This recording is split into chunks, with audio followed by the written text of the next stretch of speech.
Welcome to the What's Your Weird Story podcast. Everyone has at least one good story. And some of us have stories that are just to the left of normal.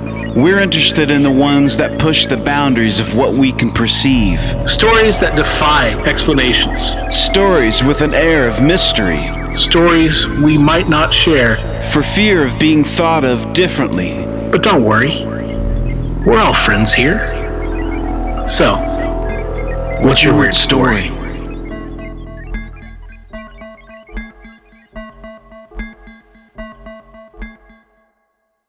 Hello, Weirdsville.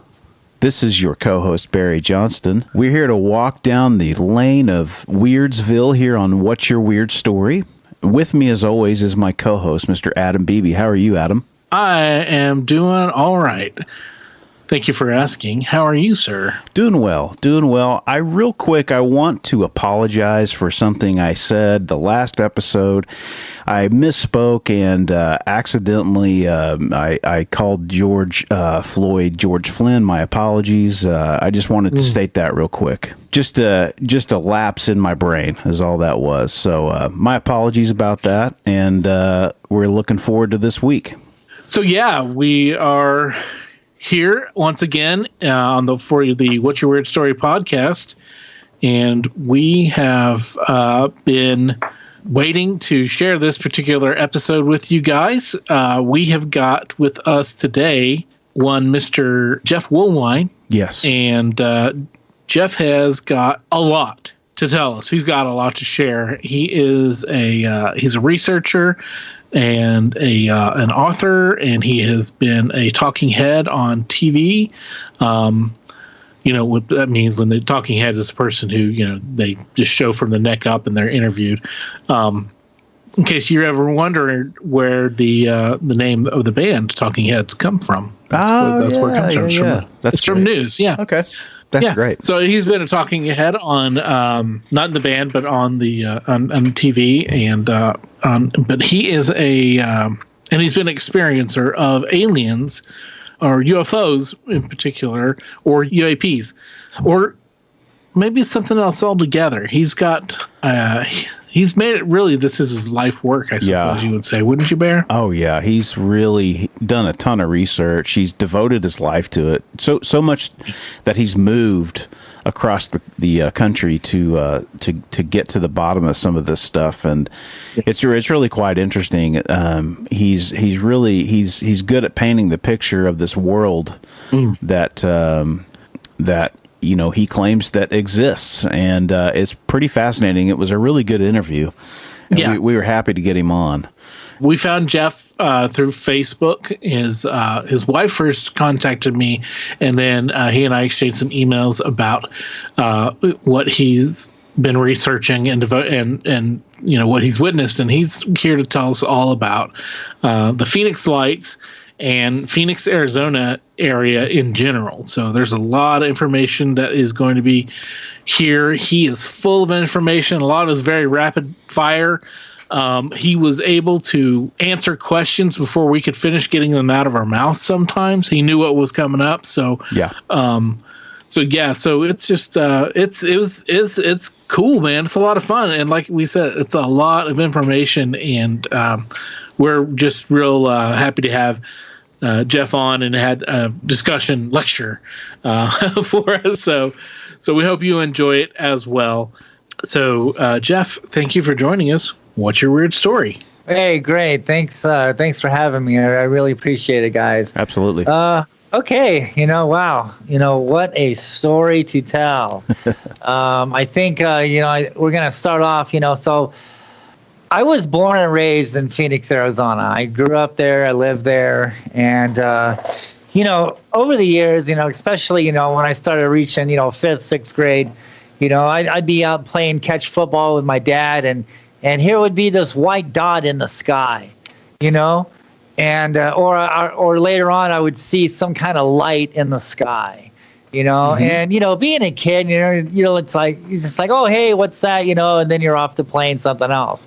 And then, you go to school and you start talking about it, and then one of your friends who happened to be Native American You ask them, hey, did you see that light last night in the sky?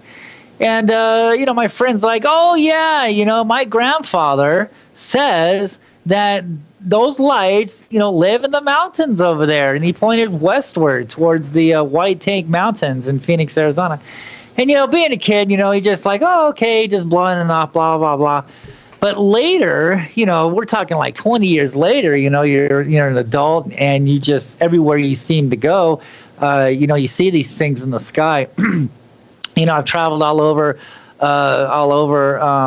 United States. I was there during 9/11 in New York. I was upstate in New York, and when 9/11 happened in 2001, and when during the no-fly zone, there was nothing supposed to be in the sky, for at least a week.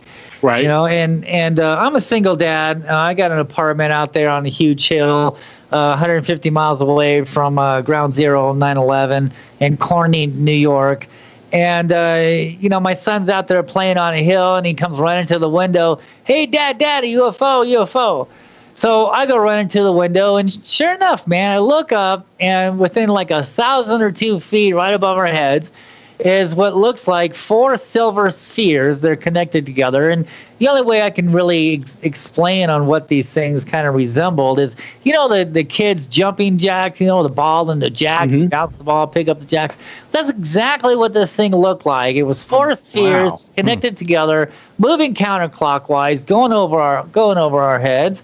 And my son's friends just like, oh, that's probably an airplane or something. And I'm like, dude, that is not an airplane. I have no clue what the hell that is, man. And we sat there, we watched it go over our heads until it reached a nearby park.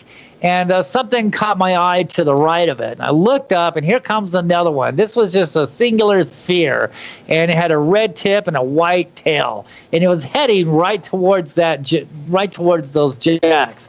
Well, I lost it in the trees, because there's trees in our way, and I lost it. And I was seeing these UFOs, like I said before, growing up. I mean, before we moved to New York, we witnessed a light out there on the east side of Phoenix, Arizona, known as Mesa. We saw a light out there, and I saw this huge-looking cigar-looking thing above my house, heading south towards South Mountain. So I'm seeing these things in Phoenix all my life. Then I moved to New York. Boom, 9/11. Boom, no-fly zone. Boom, here comes the jacks. And I'm like, dude. I've got to find out what the hell is going on here, man. I've gone with other, UFO researchers. I've gone with Roswell. I've gone with spaceships. I've gone with crafts. A little gray man running around everywhere. But the things that I'm seeing in the sky just really didn't seem to add up what everybody else was claiming that these UFOs were. So in 2004, I decided to go back to Phoenix because, everybody knows about the 1997 March 13th Phoenix Lights event. Mm-hmm. And I was not a witness to that. Jeff, can you talk about that a little bit, just for people to know a little bit about that? Because I don't know if a lot of people know exactly what that was all about. I think a good chunk of people know, but I think just as many people are, in the unknown or don't know. I guess that's what you would say. So that was the footage that was caught by a bunch of different people on their phones, right? Well, we didn't really have cell phones back then with cameras, or some sort of recording, right? Yeah, well. Yeah, we can go into that real quick here.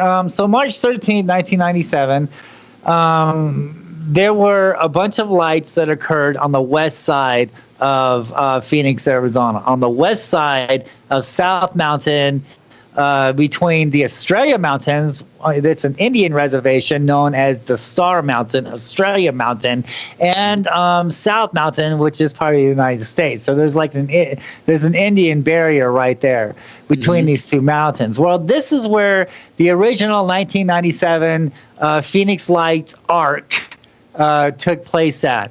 And so the reason why we have this footage is because there were sky watchers. Now, Tom King, he was one of them, out there ready for something to happen because he had filmed lights the previous weeks before.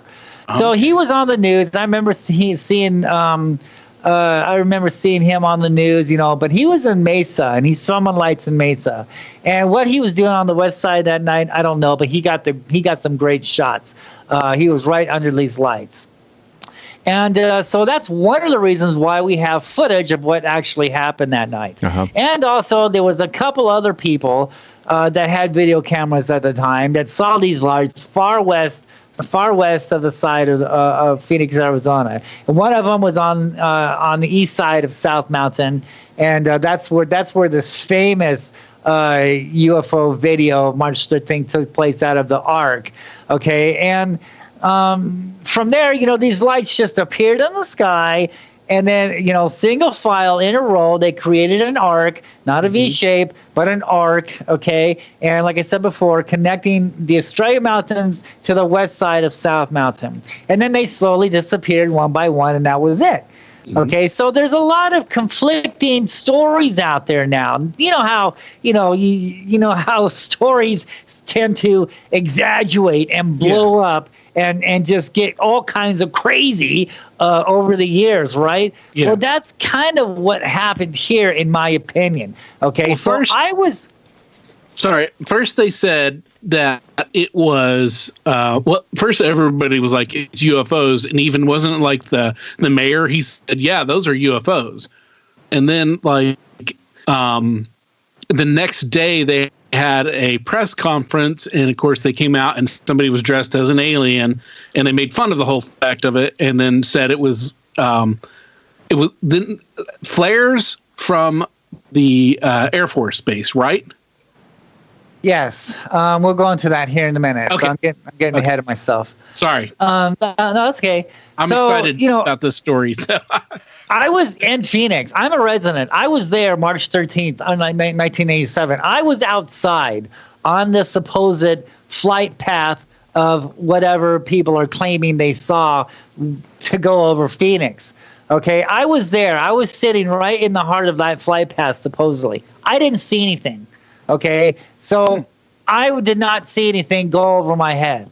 All right, but the handful of people, the handful of true witnesses, got these video cameras and videotaped these lights on the west side of Phoenix. Well, people started blowing up the story, after, the news, came out the next day and said, hey, did you all see the lights? Well, then news cameras, are going trying to interview people.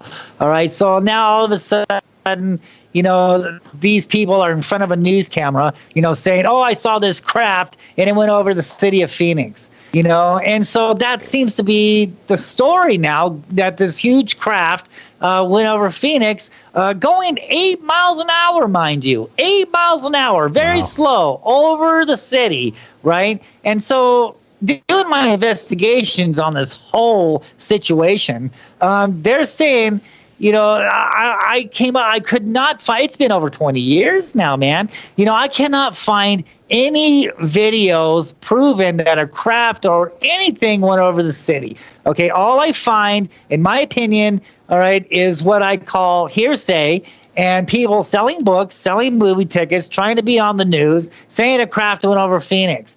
And my problem with this whole situation is, if a handful of people can film lights on the west side, far west side of Phoenix, Arizona, then why couldn't a handful of people film something going over Phoenix? That just didn't make sense. Yeah. I am a UFO investigator. I go with what I can prove. I do not go and start saying a bunch of BS, that I can't back up. Right. All right. And so that's why I'm going into this. I'm thinking, a spaceship went over Phoenix.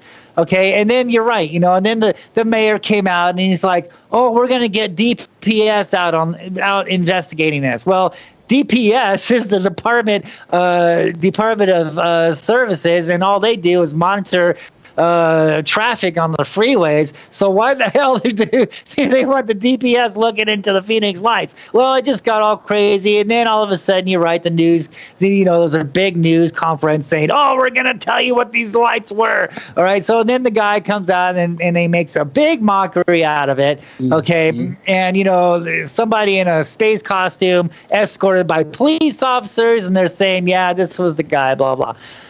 Well, and then, okay, so after that, a couple years later, then Fi Simonton comes out and he's like, oh, well, I saw the lights. All right. And they were going over Camelback Mountain. Well, here's, as far as I'm concerned, his credibility flew out the window when he went off and made a mockery out of it. Now he wants to come back when he's not governor anymore and say, oh, this spaceship went over Phoenix, in which, okay, why, dude? Why didn't you film it, yo? Okay, why didn't you grab your camera? Right? How come all these people say that something happened, but nobody grabbed the camera? All right, but 4 people grabbed the camera on the west side of Phoenix. So why couldn't 4 people videotape something going over Phoenix? This has really been boggling my mind for the past 20 years on this, Yeah. And so, I'm going into this, so I'm in New York, 9/11 happens, these jacks fly over my head, and I'm like, dude, I got to get to the bottom of this. So I'm going back to Phoenix, all right? I'm on a quest, dude. I'm on a hunt. I'm out to find out what exactly the Phoenix Lights was and what all this crazy stuff is going on in our world today.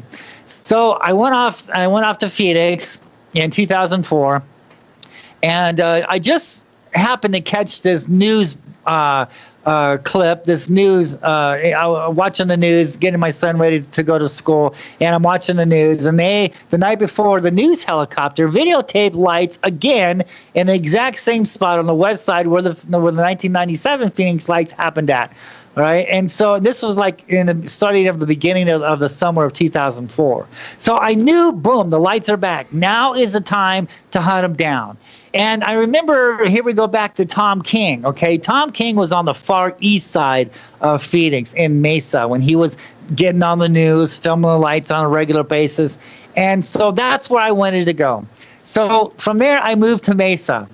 I got me an apartment in Mesa, and I started watching the skies. I knew kind of the direction on where to look, southeast, okay, and I knew to look in that direction. Well, lo and behold, it didn't take very long, a couple nights, and lo and behold, this huge orange amber light just appears a couple miles in front of me, followed by 2 other orange amber lights in a diagonal kind of pattern. They're kind of tilted, and they're moving west towards South Mountain.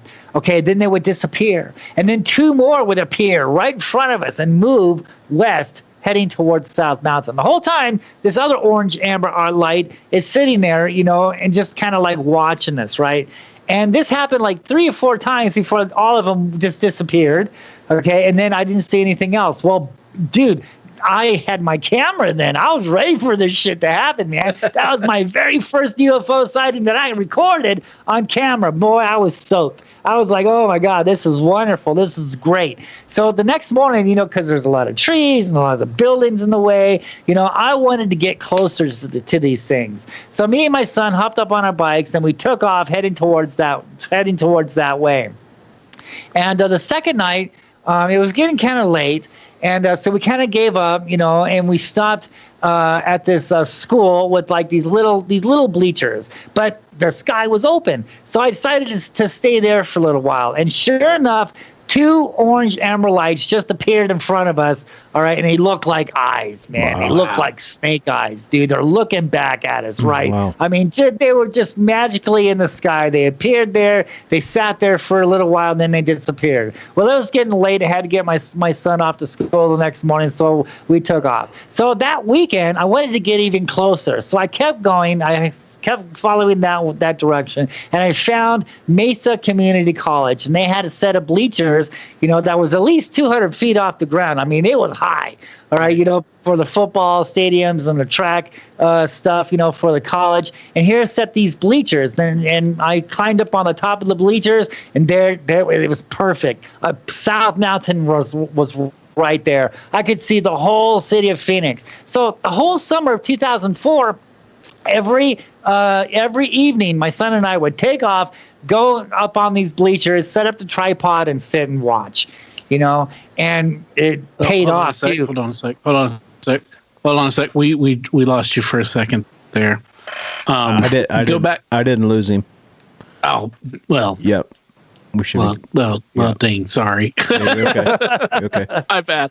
Well, I wanted to ask a question at least now that I've made an ass out of myself and interrupted. How long were these? So how long was it the first time that when your son and you went out to the football field and were in the bleachers? How long were the lights there? So we climbed up on the bleachers, and I can't remember if it was that first or second or third night that we were there. I mean, we were persistent. I was persistent. Right. I knew what I saw, so I can't remember if we saw something the exact same night that we were there. But, when these lights appear, they're not there very long, maybe 5-10 minutes. Maybe the longest I've ever seen a light stay in the sky would probably be 15 minutes, And I never saw them on the east of me again. It was like they were showing me where to go. Like they were showing me what direction to go. I followed these lights to this spot. So, and from there, they were right in front of us. South Mountain was only like a couple miles away, and these lights were right on the east side of South Mountain in this certain area. They would appear directly almost every night in this same spot almost every night. Wow. And later on I learned that they're actually hovering. They're actually over electrical power plant that's bored down into the fault line. Okay, so we'll get into that a little bit later. I'm getting ahead of myself. But the reason why they chose that spot in the summer of 2004 is because that power plant was on, and they were hanging right over that power plant. And so not only were these lights here, but also I saw white Cessna airplanes. Okay, and these airplanes would circle right like a few thousand feet, above the power plant. These airplanes would circle. These lights would appear right above the power plant. All right, and they do neat formations. They do lightning bolt formations. They do big, long, straight line formations. They be doing zigzag pattern formations in the sky. Man, it was crazy, wow. Dude. And these airplanes would be watching for these lights also. And as soon as the lights would appear in the sky, these airplanes would zoom in after them. And as soon as the airplanes got within a mile radius of these lights would disappear. These airplanes would come in and circle that area for 15, 20 minutes, and then they would go back up into the sky, and they would wait for the lights, and sure enough, here come the lights. Boom, right in the same spot, and it was a cat and mouse game. Wow. The whole summer of 2004. Wow. And those were military aircraft? No, they were just like little white Cessna. Oh, wow. White little airplanes that we see in the skies, all the time. Right. These little white airplanes. No helicopters, not yet, but these little white airplanes, okay? And so, after about a month of this, seeing these lights out there all the time, I'm calling the news. I'm like, dude, is anybody else reporting this? I'm like, I've got up-team videos of these lights, man. This is good stuff. This is some of the best stuff I've ever seen of these Phoenix lights. I've got it. You guys want to talk about it? Contact me. Well, it took them another 3 weeks, and then finally News Channel 3 in Phoenix, came and wanted to do a story with me. And so it went from News Channel 3 to I did put News Channel 10, Channel 5, Channel 15, Channel 12. I did all the major news stations in Phoenix, Arizona. And after I become public, after everybody started to figure out who I was and what I was doing, it let these airplanes know that someone was out there at Mesa Community College watching these lights too. Right. And so after a couple news stories that I did, me and my son every afternoon before sunset, we'd get on our bikes and we'd ride our bikes to the college.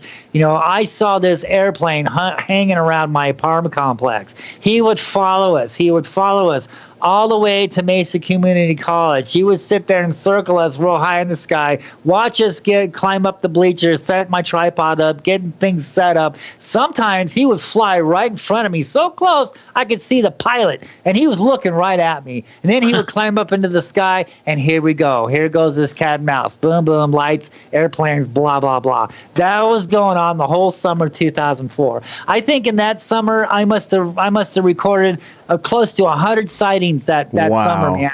Out there on the east side. That is impressive. And I think it was great. It was wonderful. I saw some major intense stuff that was going on out there. Right. Wow. I think that is what you're talking about is the footage that I've seen. I think I was getting that confused with the 1997 stuff. Probably. Yeah. But, so yeah, back wow. then, I always documented. I always try, I had these video cameras, and it was a high 8 video camera back then, you know, and so I always stamp date the times and the dates when I saw these things, and it was always on my videos.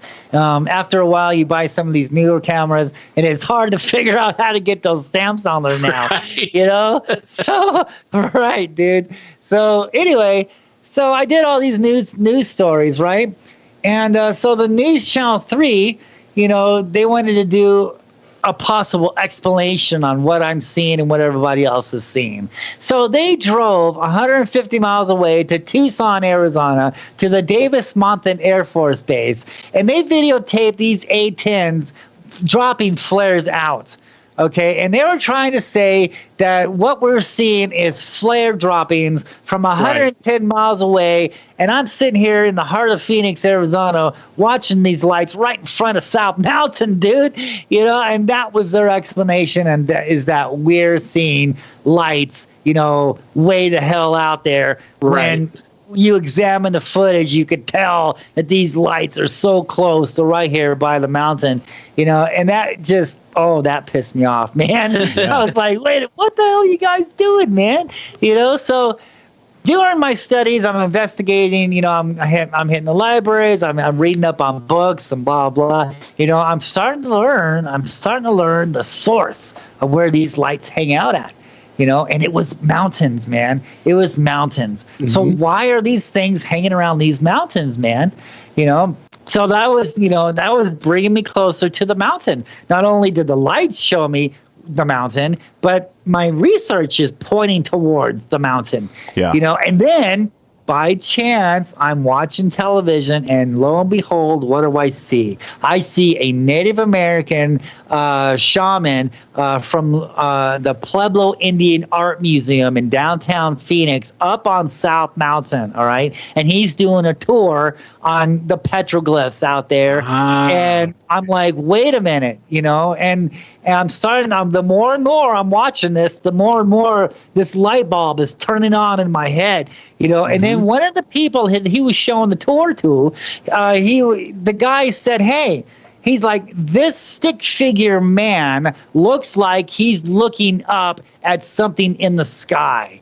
And Dave came back, the Native American came back and says, yes, that is part of the interpretations here on the rock drawings, is that it's possible that our ancestors saw and recorded things in the sky and carved them on the rocks. Well, boom, there it goes. There it is. That was it. We have strange lights in the sky. Now we have strange markings on the rocks out here in Phoenix, Arizona. There has to be a connection. And, and since then, it's been 10 years. It's been 10 years since the 1997 Phoenix lights. We got people out here doing documentaries, doing films, doing news reports on these lights for the past 10 years. But nobody has ever been saying anything about this rock art, about this petroglyphs that's out there.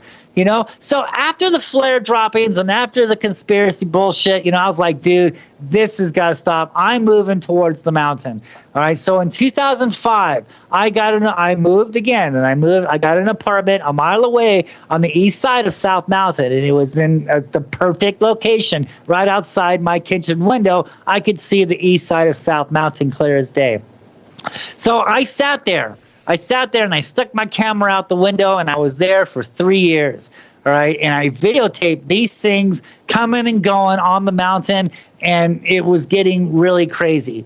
And while I'm doing that, I'm going out there and I'm hiking the mountain. I'm discovering this, I'm discovering that, and then I eventually called up Dave, the Native American at the Pueblo Indian Art Museum. And I was like, hey, I saw you on television a few months ago. You're talking about the petroglyphs. Can you go up there and teach me these petroglyphs, teach me the meanings? He's like, oh, sure. So we made a date, and we all met up there on the South Mountain.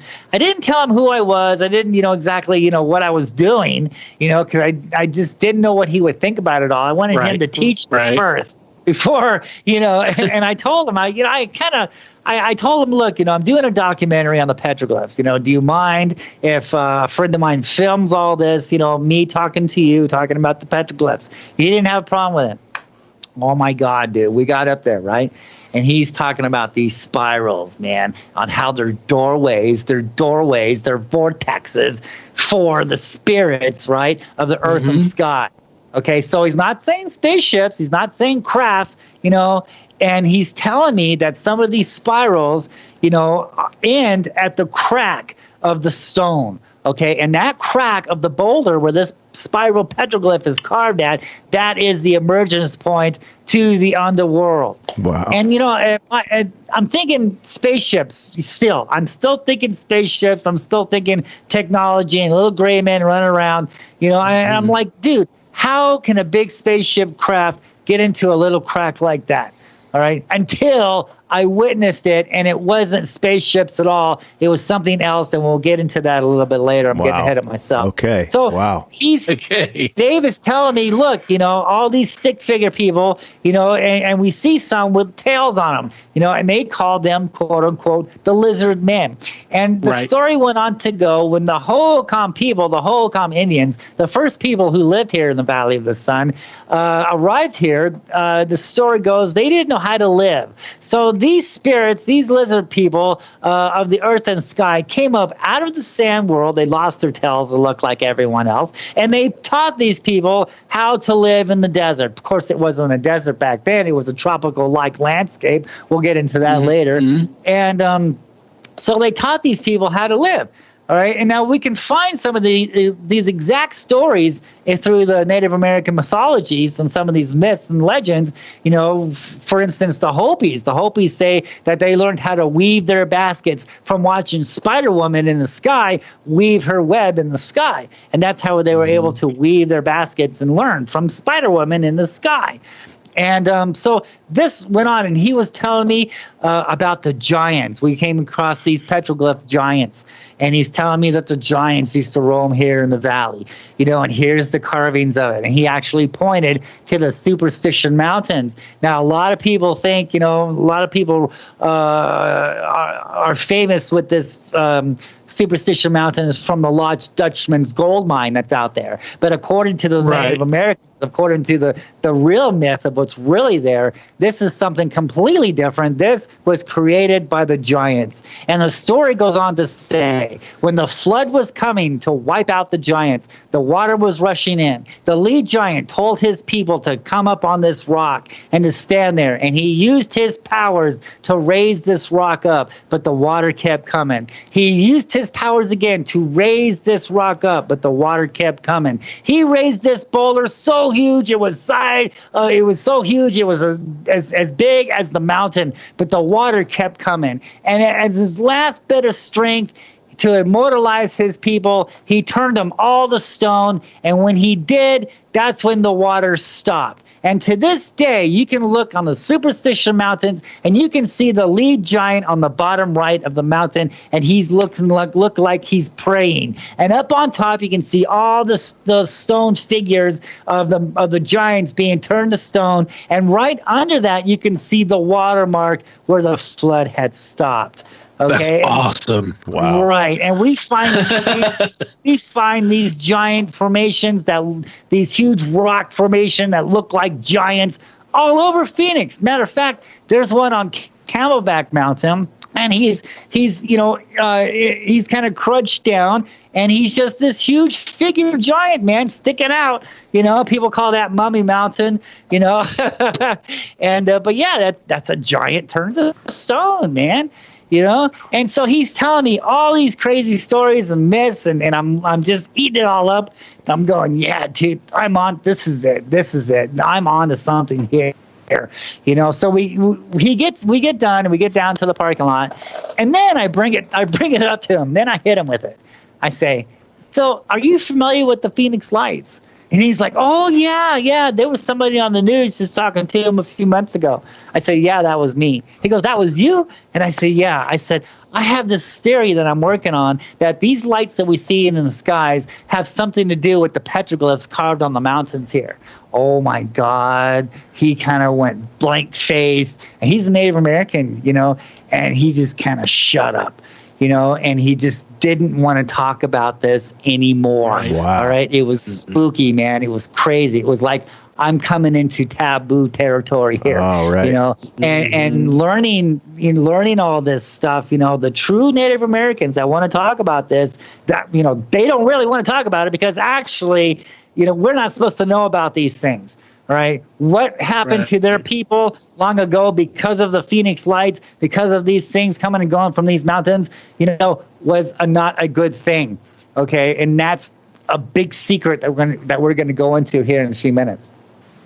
And to this day, he won't accept my phone calls. He won't go back on the mountain with me anymore. I mean, oh my God, this guy's totally avoided me now. So it's a good thing that, I told him, it's a good thing I filmed him. I documented it all. I got his permission to document it, and I didn't tell him what I was doing until afterwards, because if I would have, he wouldn't have told me all this stuff. Right. But because he did, it just, oh my God, this started something. This blew up huge.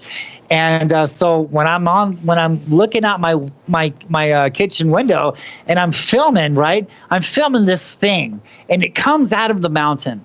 All right, it comes out of one of the canyons on the mountain, and it kind of looks like a crooked snake. Well, I remember seeing a petroglyph of two Native Americans looking up at the exact same formation that I filmed in the sky. Not only that, but I matched that formation to the sightings. I matched a diamond that I filmed going over my apartment complex that came off South Mountain to the petroglyphs. I matched a couple like worm-looking things to the petroglyphs out there. And once I had my evidence, that's when I brought this to the news. And again, I brought it to News Channel 3, and they ate it up. This is a whole new subject on the Phoenix Lights. Wait a minute, we've got somebody out here hiking the mountain, verifying that these rock art, is talking about to us UFO sightings. It's talking about the Phoenix Lights. I even found a petroglyph depicting the Phoenix Lights, the arc on the west side of South Mountain. I found a petroglyph panel of the exact same sighting. And that was carved almost 1,000 years ago. Wow. But here again, 1997, again, it was recorded again, but this time with sophisticated technology as cameras. But back then, they only had boulders to record their sightings on in the certain spots where these events took place at. This is the reason why sometimes we find petroglyphs in this area, but we do not find any petroglyphs over there on that area because nothing happened over there. These petroglyphs are carved on the spots where the event took place at. It's a prehistoric photograph of what took place there. And another way to look at these petroglyphs is to understand them anyway, is to look at the whole landscape, because you're not just supposed to look at the art. It's not graffiti. It's telling you a story here of what happened in this area. So we're supposed to look at the whole landscape. For instance, if we see a snake, right, carved, and he's in a pyramid formation, all right, he's zigzagging, okay? Well, step back from that rock and look at the mountain range behind it. You will notice that snake is actually representing the two hills in the back of that rock. And that's one way to understand these petroglyphs. They're talking about the whole landscape. If you see a coyote or a deer and he's facing that direction, he's looking in a certain direction, you want to follow where he's looking at, because he's telling you where the next story is.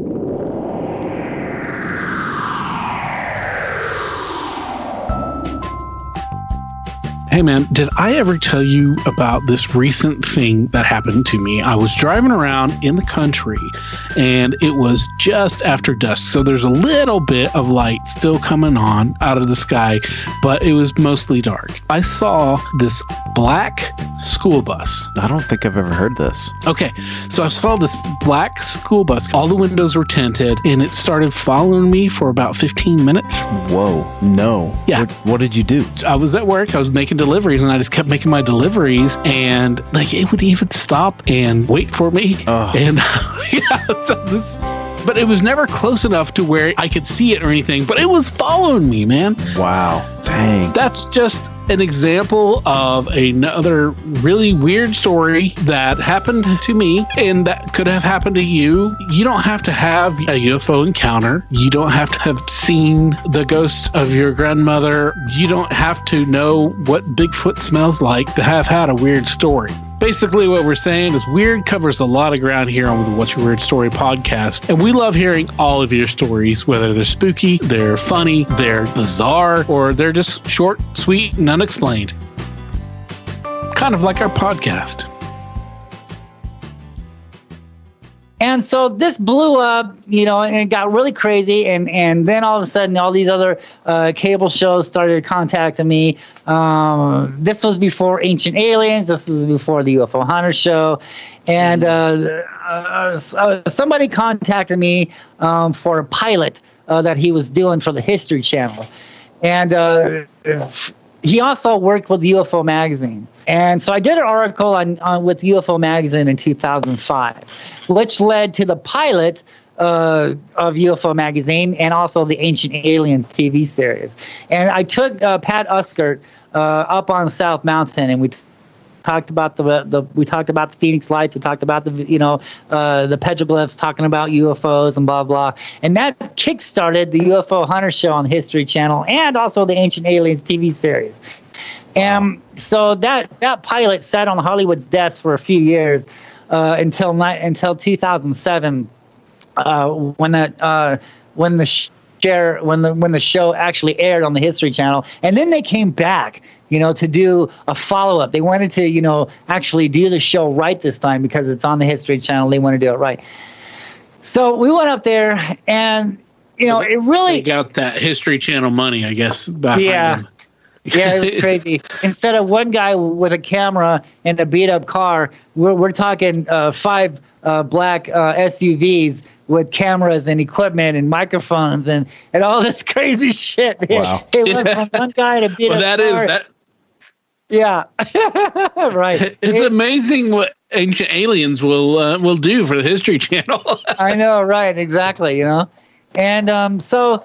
I've got all this proof. I got all this evidence. I got all this proof. But yet when I'm doing the show, they're telling me, oh well, this is Jeff's theory at the time. They're still calling it a theory.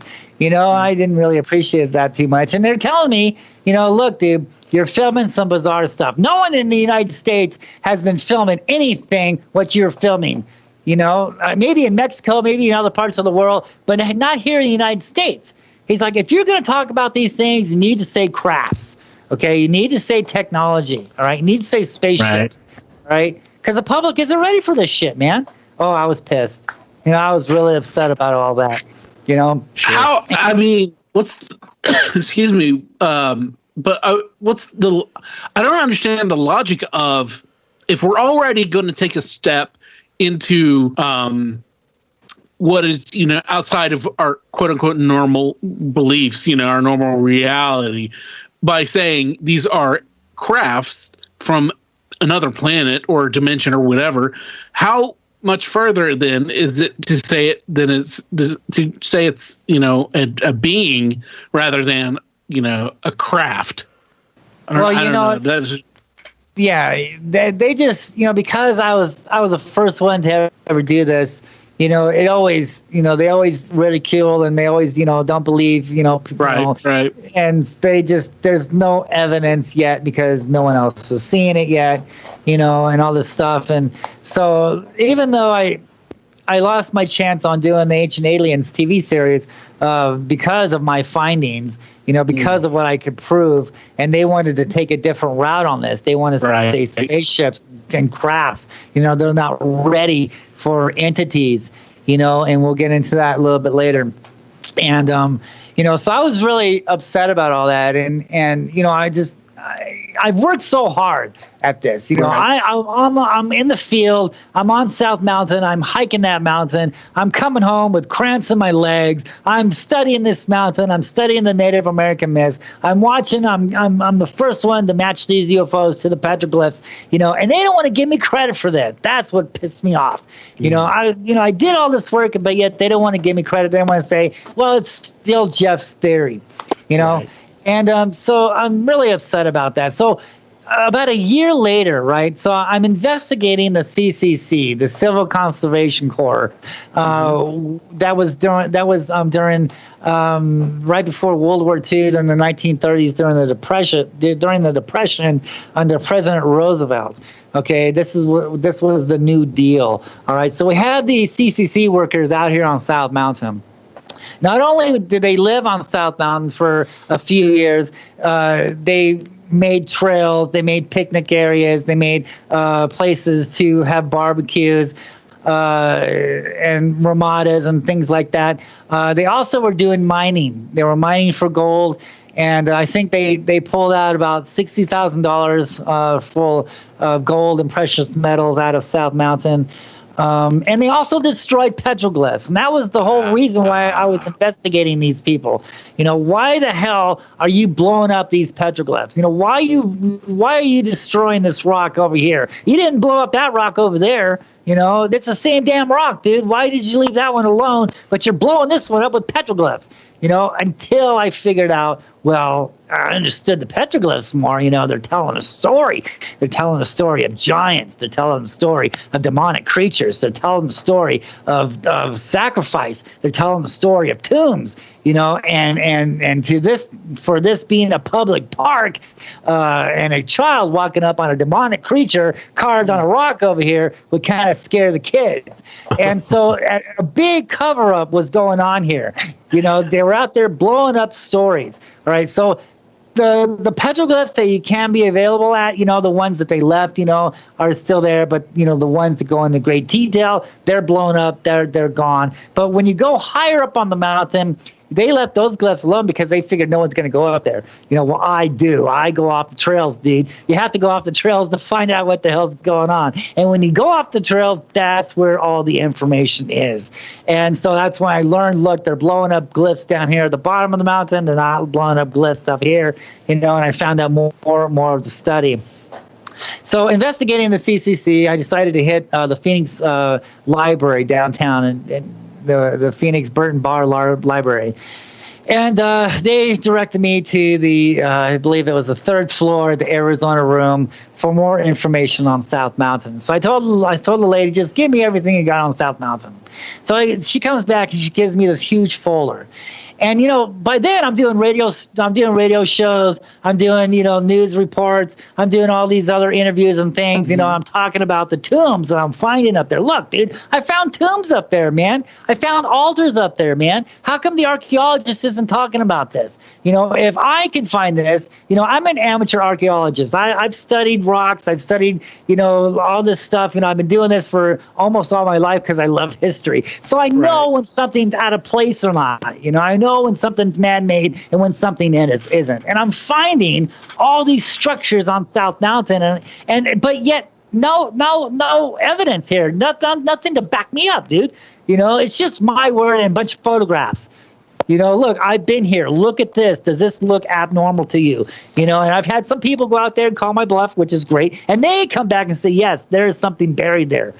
So I'm wondering why the archaeologist isn't talking about this. So when I sit down and I open up this folder, boom, lo and behold, what do I see? I'm looking at the first park ranger in the 1930s named Charles Holbrook of South Mountain. And in his stories, in his memoirs, he talks about the Holcombs. He talks about the Mayans being here in Phoenix. He's talking about the tombs full of gold. He's talking about the spirits of the earth and sky. And he learned all of this information from the Native Americans who lived there at that time. The Native Americans trusted Charles and told Charles, look, you need to protect these tombs, from all these gold robbers. And that's what he did for a number of years, and then World War II broke out. So the CCC had to leave and they went to war. And then later on, Charles died a few years later. But, in this information, he did tours on South Mountain. I do tours on South Mountain too when I was there. And, he handed out flyers. And in the flyers, it talks about the Mayans. It talks about the Holcombs.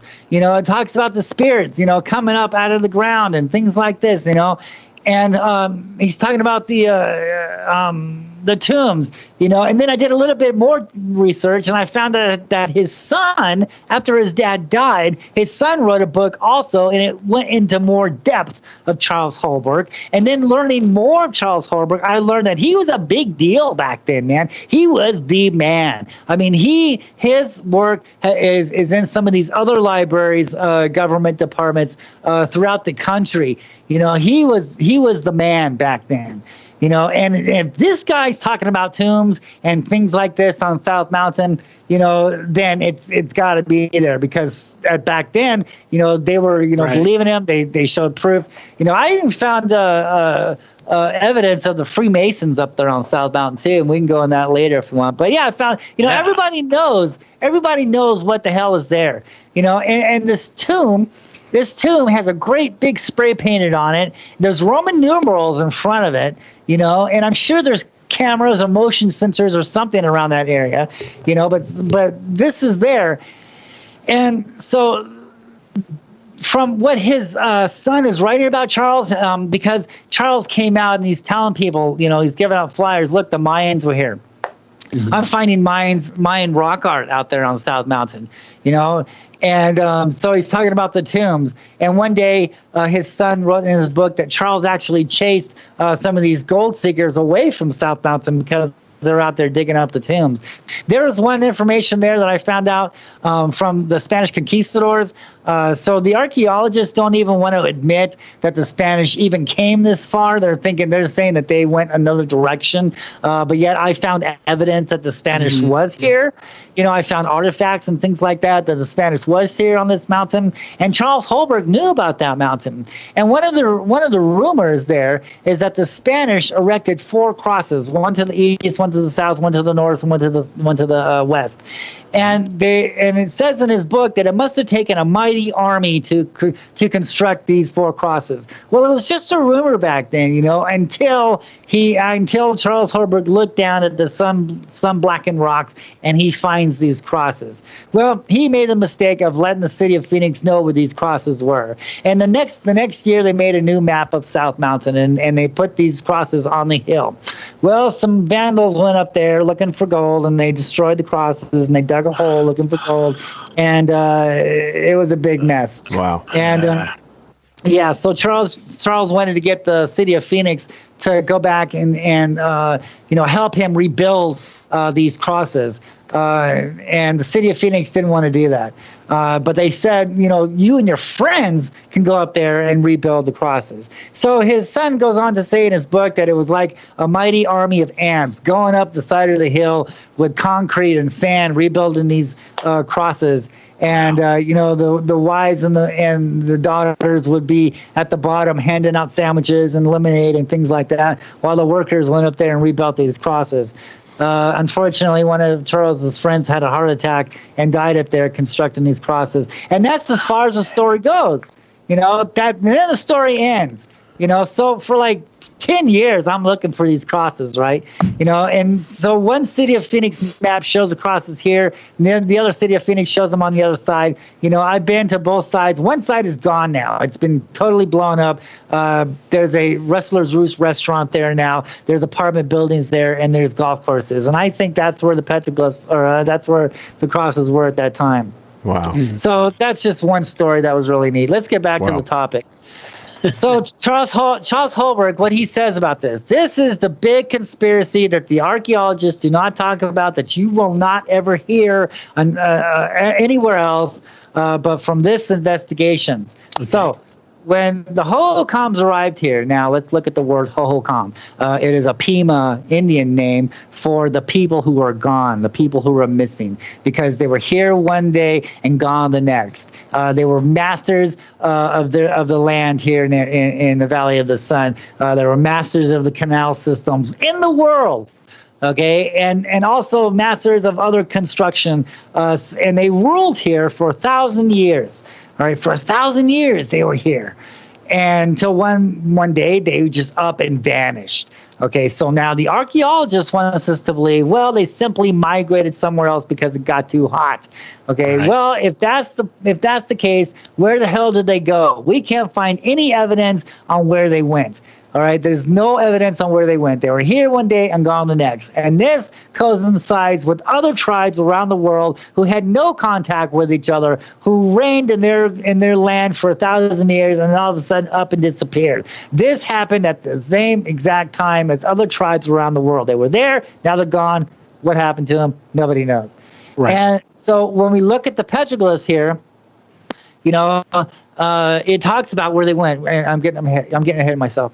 So when the Hohokams first got here, they didn't know how to live here. Now, it wasn't a dried up wasteland as it is today. It was a tropical-like landscape, and we can find evidence of this from the waterfalls on the sides of the South Mountain that are dried up now. We can actually see, when we use our third eye, when we use our imagination, we can see how beautiful and excellent this land was at one time. And so when they arrived here, these spirits of the earth and sky, not spaceships, not little gray guys from Mars, but these spirits from the earth and sky came up out of the sand world, came down from the heavens, all right, and they taught these people how to live. In return, these people, because they didn't understand, worshiped these things as gods. Okay, they would perform sacrifice to these beings, to these phoenix lights, okay, and to these other creatures that they're seeing in the skies. Now, when we look at the Native American myths, so to speak, it says that these things are shape shifters, and that's exactly what they're doing. They're changing shapes. Okay, they're morphing into men, they're morphing into animals, they're morphing into snakes. Matter of fact, I have filmed the feathered serpent, Quetzalcoatl, over Phoenix, Arizona, over South Mountain many times, and there's petroglyphs of these flying snakes carved on the mountains there of Phoenix. Wow. And so this went on for 1,000 years, and back to this lizard people, these carvings, right? So when Dave was explaining about these lizard people, he was saying, now look at this carving. Look at this stick-figure man with his tail. And when you look at his belly, he's got a circle there. He's got a circle. Okay, now Dave was trying to say that circle represents him coming out of the underworld into our world. And in a way, I would agree with him, but in a way, I think, because he hasn't seen it, because he hasn't witnessed it, I think what that petroglyph is talking about with that circle is the orb that we're seeing in the skies today. Is the Phoenix lights. They're orbs, right? And they're morphing. They're changing shape. They're morphing into a human, into a man, into a snake. So first it's an orb, and then they morph into a man or whatever they're morphing into. And I've seen this. I've actually videotaped this. This is crazy. Recently, a couple years ago, my wife and I was on South Mountain, and this light just appeared in the sky. And out from this light came this black being, this black entity. It was a snake. And from there, he went across the sky, and from there, he morphed into what looked like a stick-figure man with his hands on his hip and two antennas coming out of his head. Wow. And just, that's crazy. You can find all this on my website. Dude, and also my Facebook page. Right, dude. That's exactly what these petroglyphs are talking about. They're UFO sightings, not the typical UFOs that we expect today as spaceships and crafts and all this, stuff that we cannot prove yet. Because I've seen all these videos of spaceships and crafts, but they're all CGI. It's all fake. There's not one credible evidence of a spaceship out there that has been hoaxed in some way. What we're actually really seeing in the skies are lights, are orbs, and some of us are seeing serpents and flying dragons and flying crosses and flying diamonds and things like that. Okay, that, in my opinion, because I've witnessed it all my life, is what we're seeing here, is what we're dealing with here. Okay, but just to backtrack a little bit, I have seen some things in the skies that could be mistaken as crafts. For instance, back there in New York, I mentioned that we saw this jacks go over our heads. Now, when we examine these jacks and we look at some of the paintings from what was it, the 1700s in Germany? All right, there's a painting out there with all these jacks in the sky and all these orbs and these flying scrolls and things like that. That's exactly what I'm seeing. And you know what? When I got here to Phoenix, I found a jack carved on South Mountain also. And and I also, while being on South Mountain, have seen a flying triangle. Okay, but it was so quick, so fast, it just disappeared in the clouds. All right, so I'm saying, yes, it's possible that, spaceships exist. I mean, look at the scientists. They have found 7 Earth-like type planets on the outskirts of our solar system. Mm-hmm. And it's very possible, yes, there's life, intelligent life on those planets, and maybe they made a spaceship and maybe they're visiting Earth. Sure, I'm open to that. I accept that, but I think what the majority of people are seeing in our skies today are orbs and lights and snakes and diamonds and crooked snakes and just weird things, and because people have been led to believe for the past 80 years on spaceships and little gray men and people writing books and movies and Hollywood and all this stuff. So they think a light is a spaceship, because that's all they can really understand is technology. Okay. But when you actually look at it another way, all right, when you see this another way and you examine the petroglyphs and then you go and you look at what the Babylonian texts say, when the Anunnaki talks about these things, when the Bible talks about these things. All right, that is where the credible evidence lies at. Not, somebody with hearsay, a spaceship, I got abducted, blah, blah. I can't prove a word. What we can prove is what has been written down over 7,000 years ago and what we can see that's carved on the rocks around the world. All right. And it's talking about these beings. All right. That's when credible evidence comes into play at. Not hearsay, but what we can prove. And that's what my research is all about. It's not about hearsay. It's what I can prove. Okay, so I proved that there's tombs on South Mountain. I proved that there's information in the Phoenix Library talking about tombs on South Mountain. I proved that the Native Americans saw and recorded UFOs in the sky because I was the first one to actually document this and record these beings in the sky again and matching them to the rock art. Okay, and so this is where the credibility lies at. All right, this is what we can believe. Even I'm not saying religion, blah, blah. It's kick religion out the door. I don't talk about religion. I talk about this Bible as a type of history book of the world. Okay, right, and when we read that and we look at it in such a way, not religion, but we look at it, in what we're seeing today and what the biblical archaeologist has verified, and that's another thing that you can't dismiss. The biblical archaeologists had verified many of the stories that has been located in these sacred scrolls, especially with the Essenes, the Dead Sea Scrolls and things like that. It talks about the spirits, man. It talks about the heavenly lights. All right. The Dead Sea Scrolls talks about the heavenly lights. All right. Even the book of Exodus and Numbers tells us that Moses followed a pillar of cloud by day and a pillar of fire by night, and he led the Jews out of Egypt. And basically, when you read these two stories, the book of Numbers, the book of Exodus, you actually come to learn that they're following a UFO in the sky for 40 years, man. And it says when that UFO stopped, when that pillar of the cloud stopped in the sky, they would pitch their camps. They would stay there. And sometimes, that thing wouldn't move for a whole year. All right. And then when that thing started to move in the sky, that's when everybody packed up and started following this thing in the sky. And what happened to Moses? It wasn't Moses that led the people into the promised land. He went up on a mountain. It was a mountain. Mountains are the source. Mountains are the key. He went up on a mountain, and this light, this phoenix light, this light came down from the heavens and consumed him. What happened? He was gone, taken away. We don't know what happened to this guy, and it wasn't Aaron. Aaron followed that thing into the promised land. It was a UFO that led the people into the promised land. So that's just one story, that we can verify, in the book of these testaments and things like that, in the Bible and stuff like that. So it's telling us, man, it's telling us that these things have always been here. It even tells us in Genesis 6 on how these things got here. They were cast out, man. They were thrown down from heaven, all right? And the people in those days worship these things as gods, okay? And that's exactly what the petroglyphs depict.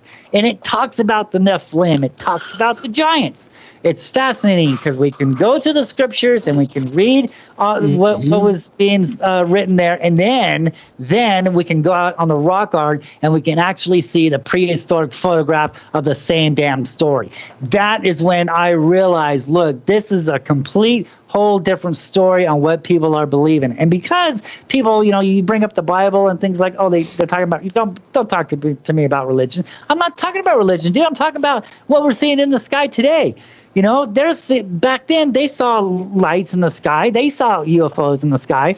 What was it that brought the people to the baby Jesus, man? They saw a light in the sky, dude. Yeah. They followed that light, man. Right. Come on, That's what we're seeing in the skies today, dude. Open your eyes, man. Open your eyes to this, all right? Not religion, but what we can actually see and prove and deal with. And it tells us, dude, man, these things are giants. And there's giants carved on the mountains, all right? And there's evidence of giants, that were there on South Mountain through some of these huge, big stones that have been picked up, massive tons of stone, building a wall, which the CCC later came down and blew up one half of the wall so you can't see it. But when you walk around on the back, you can actually see it's a huge, huge fucking wall, dude. It was made by a giant, man, because they didn't have cranes back then to put these blocks in place. So it had to have been somebody of strength. So we see the petroglyphs. The petroglyphs are telling us, look, man, giants were here. We have the Native Americans telling us the giants have been turned to stone up there on that mountain. Not only here in Phoenix, but look at Bryce Canyon. Bryce Canyon, there's giants there. There's giants turned to stone all over the world. Some would even suggest that scientists or archaeologists have found giant bones, in Iraq and in other places around the world. So, yeah, the giants are here.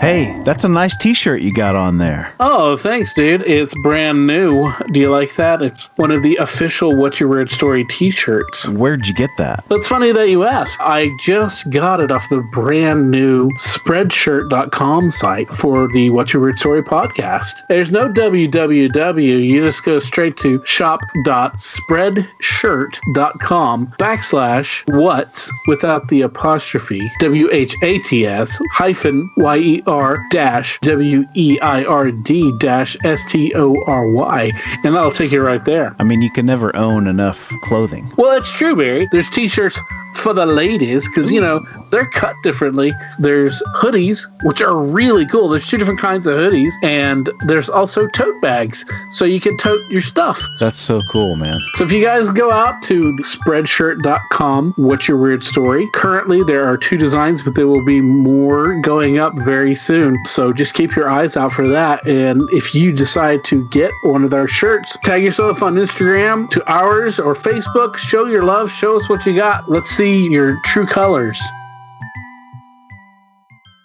So back to the holocoms. The holocoms were here. Sacrificing went on. Okay.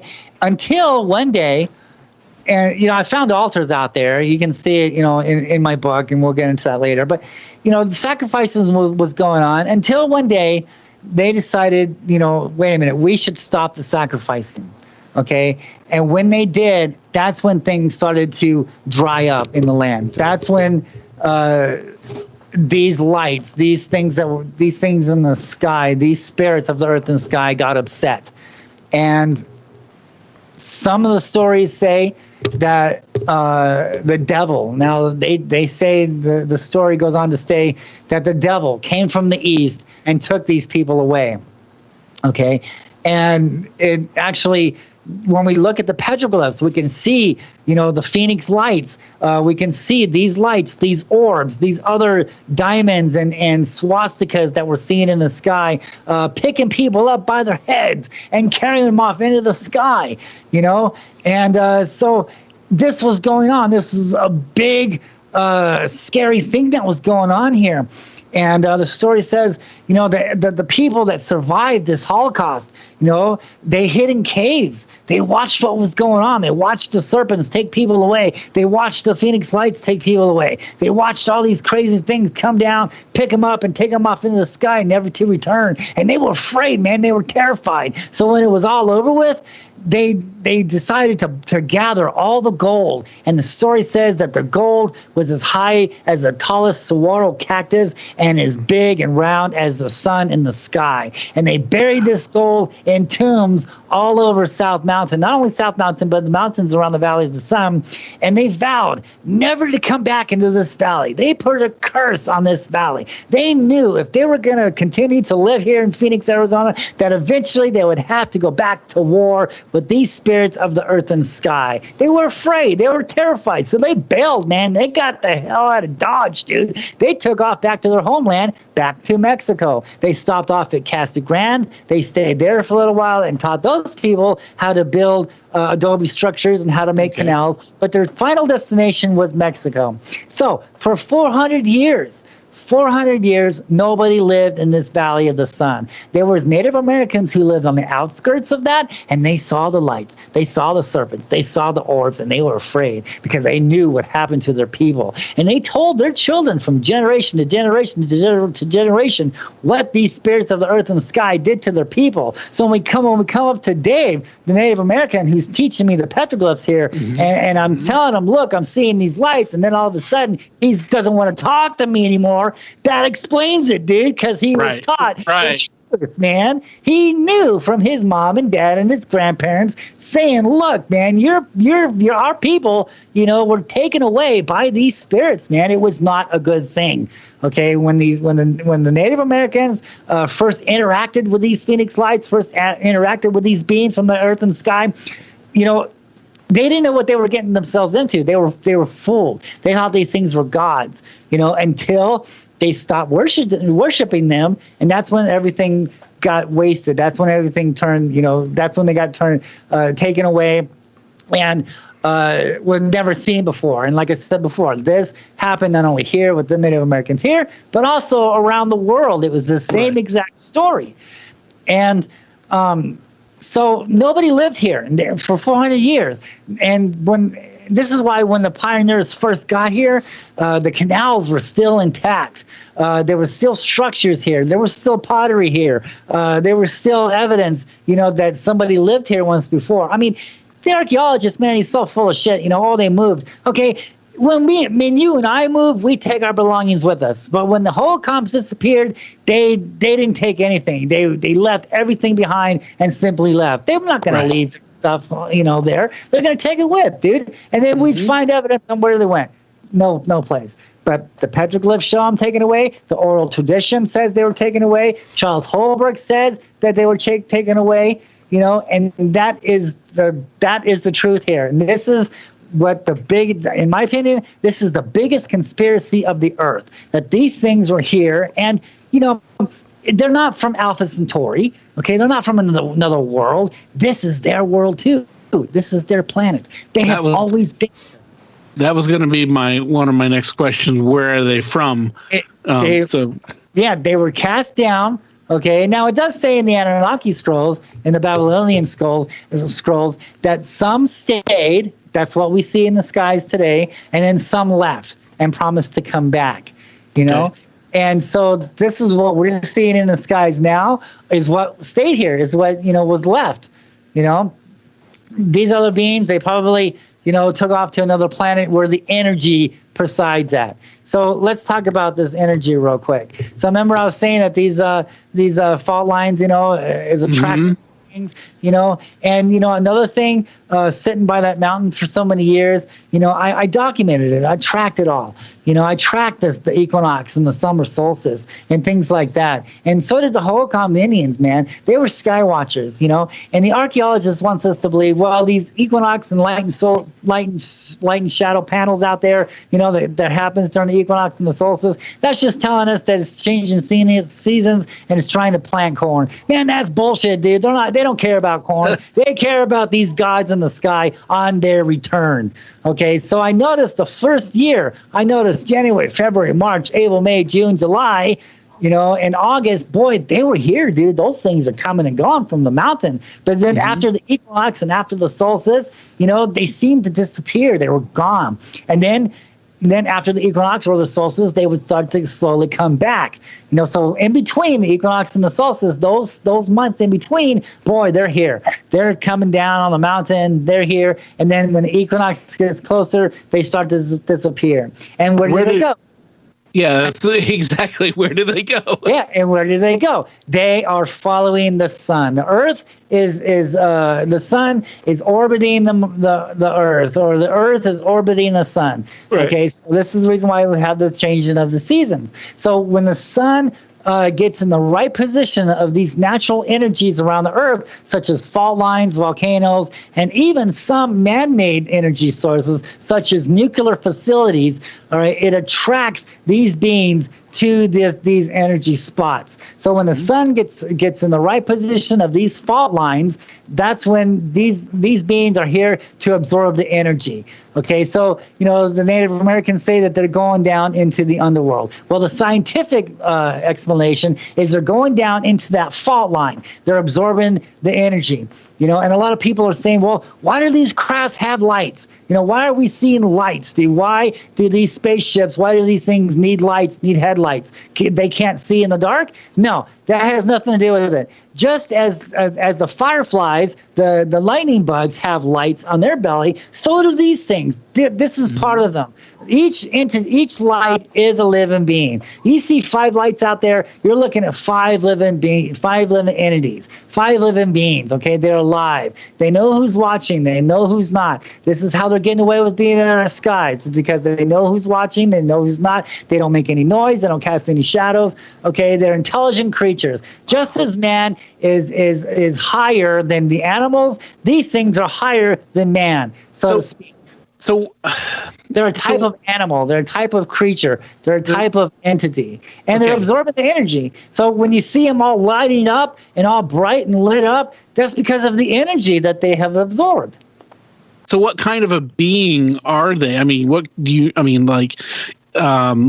you've alluded to that they were cast out, like mentioned in the Bible, the rebellious angels in the Bible, but then another, they're giants or whatever, and that they're shape shifting things. But what are they at the core? At the core, they're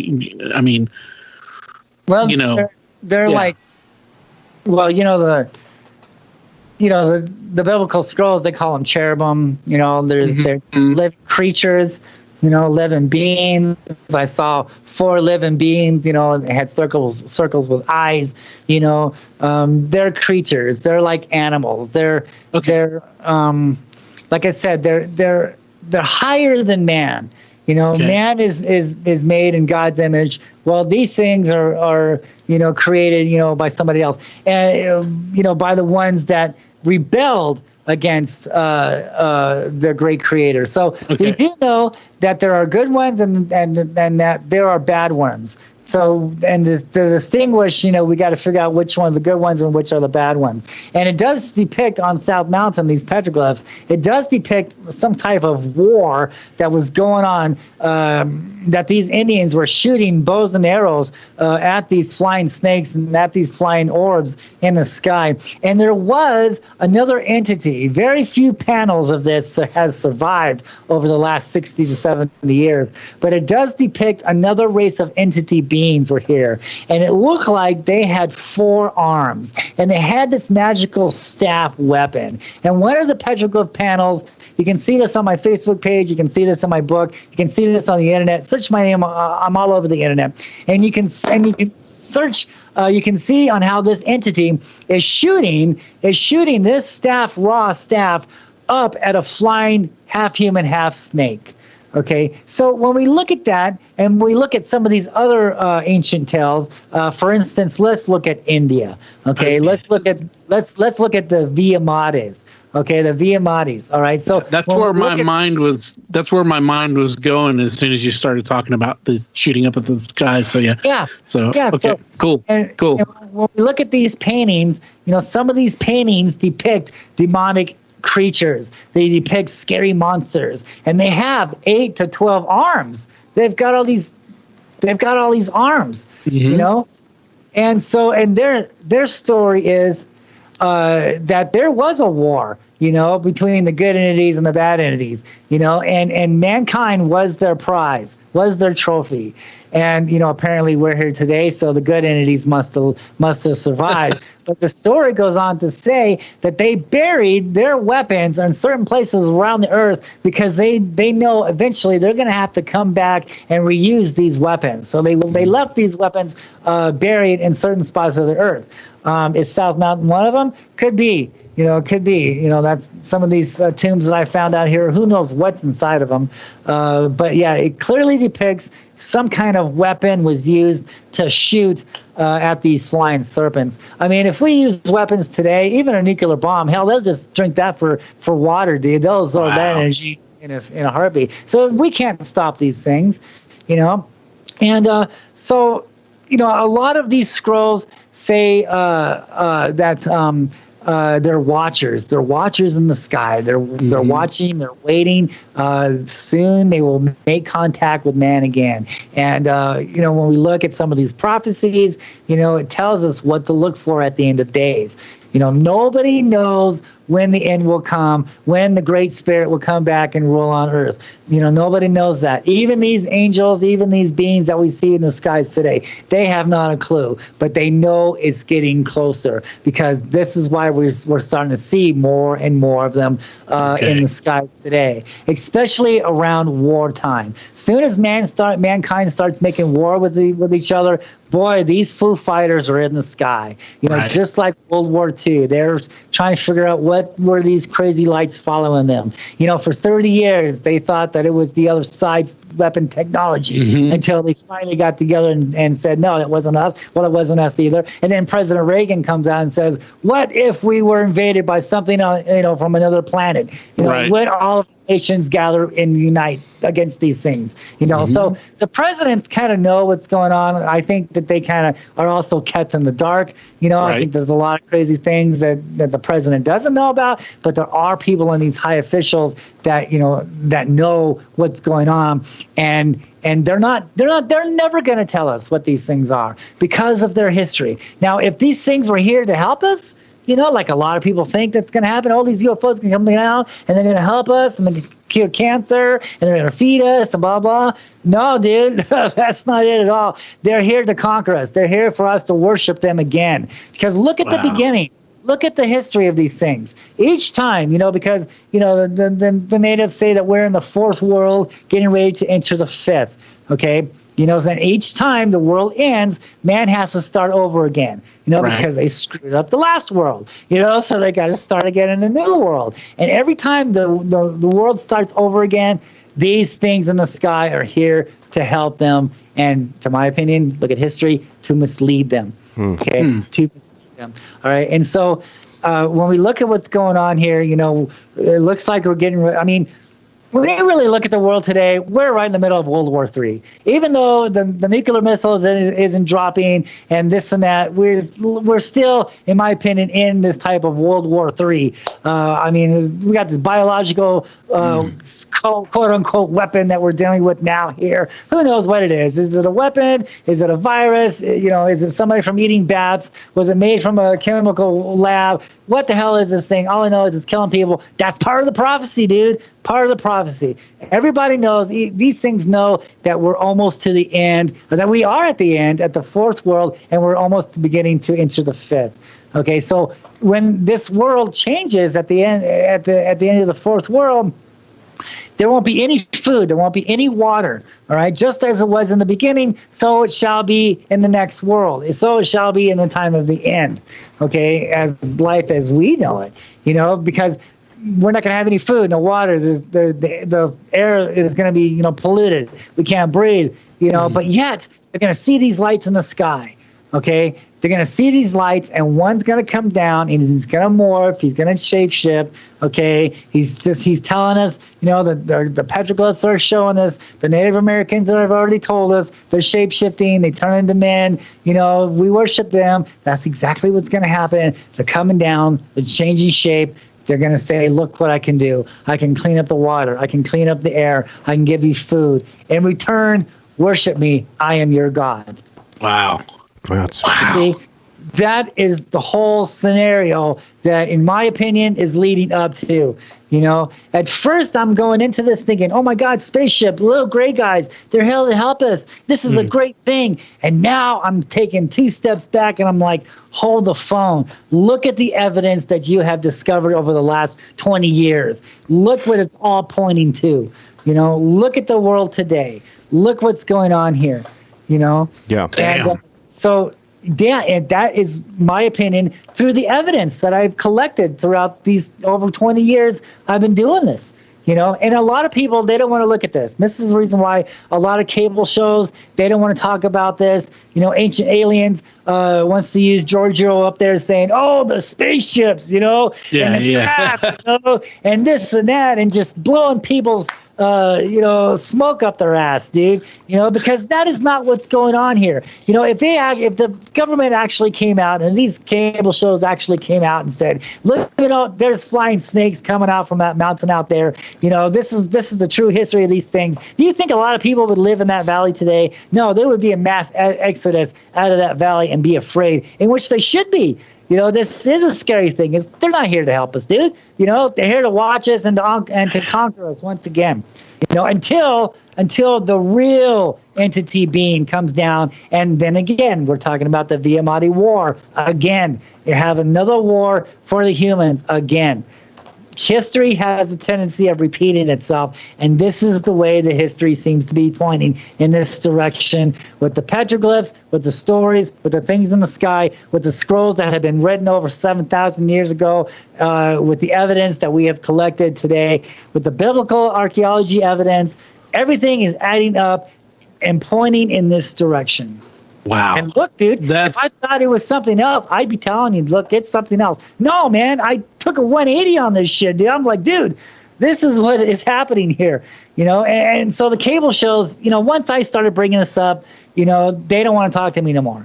They're afraid now. They don't want this information to get out. This is the reason why the archaeologist doesn't talk about this stuff. I was on the news here in Phoenix with the archaeologist talking about these petroglyphs, and he's blowing people's smoke up their ass so big and heavy, but I proved it, dude. I went out there and I photographed it. I documented it, but he doesn't mention about Charles Holbrook, doesn't mention about the tombs, doesn't mention about the Mayans being here, but I think that we, just for our names, just for our sake, we need to dig up one tomb.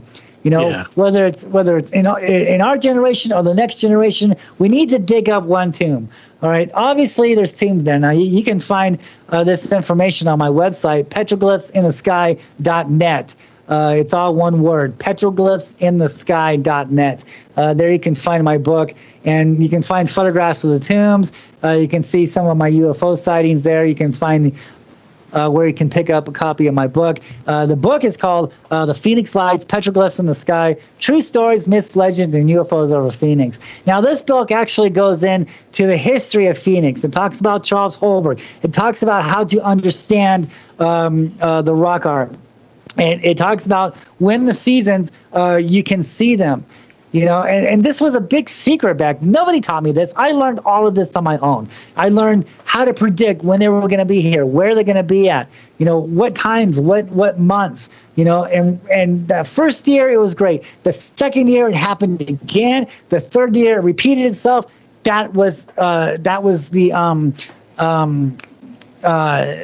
the story here. That was the missing link. That was the pattern, and that's the whole thing on following these UFOs is they come in a pattern. Once you figure out that pattern, then you'll be able to see them. I got a friend of mine who lives on the other side of the world. I can't remember what country he's in, but he's like, dude, I haven't seen any after the equinox. I haven't seen anything in the sky. Where are they? And then the solstice comes around, boom. He's back there filming them. Now they've come back to that energy spot, and while he's not seeing them, I'm seeing them over here, So they're jumping from one energy spot to the next energy spot. That's why some people see them over here, other people don't. After the world turns, after the sun pitches, that's when these things follow. They follow the energy, man. It's a pattern. Yeah. Wow. All right. I got a question. I got to take a pee break. Okay. Yeah. Let's take a pee. 5. Sorry. Man. Okay. Yeah. This is just. Ow. Take a couple minutes. Yeah, I'm gonna do the same.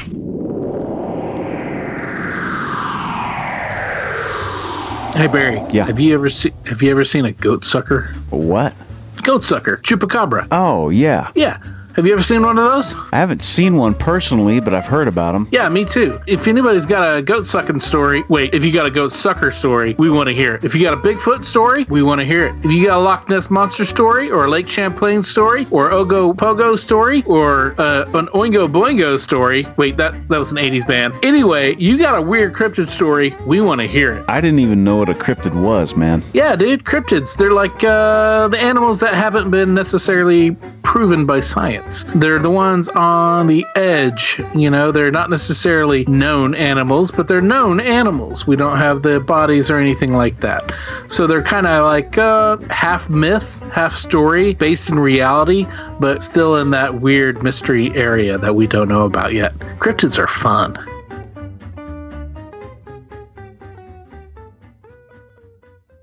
Now, I wanted to ask you about what you think about the Navy releasing those videos. What is your take on that? That's good. I mean, at least they're taking a step into saying, well, yeah, there's something here. I think we all know that there's something here. It's glad that they're actually going to come out and, admit it. This time, I mean, first we had Blue Book, and then they closed Blue Book down. They got too intense, because they found out what happened, dude. That's my opinion. They found out that these UFOs, they're not here to help us, dude. They're just the watchers, the history of them, and the public will never be ready for them. That's why, disclosure will never come to pass. Jimmy Carter promised to talk about UFOs when he came into president. Then he shut up when he did, never talked about it again. Mm-hmm. So there's something there, and what's here is their history. The history of these beings is not good. So we will never find, even if they land on the damn White House lawn, the government will still say, nope, we didn't see anything. Right. They're not going to tell us, dude. So they're not going to tell us that, their history. That's us. That's for us to find out. That's for us Skywatchers and us researchers to go off and discover. And when you do, and you disregard all the bullshit hearsay, that stuff that can't be proven. You can't prove hearsay. Mm-hmm. That's one of the things I'm not a fan of. You need to prove what you say. That's it. Right. Don't say it at all. If you can't prove it, don't say it. Because there's so much garbage out there already. And it's misleading information. It's harming the real UFO investigators and what's really that they're discovering. Because now I post my stuff. All these lights, all these these entities. Oh no, dude, you're filming balloons, yo. Oh, you're filming flares. Why? Because they're brainwashed into looking for spaceships. So when a real UFO comes around, they don't know. They don't have a clue because they're brainwashed into other people's, inexperienced investigations or whatnot, or just selling a book or selling a movie ticket, saying crafts went over the city and they can't prove it. and or I got abducted, things like that. Oh my God, dude.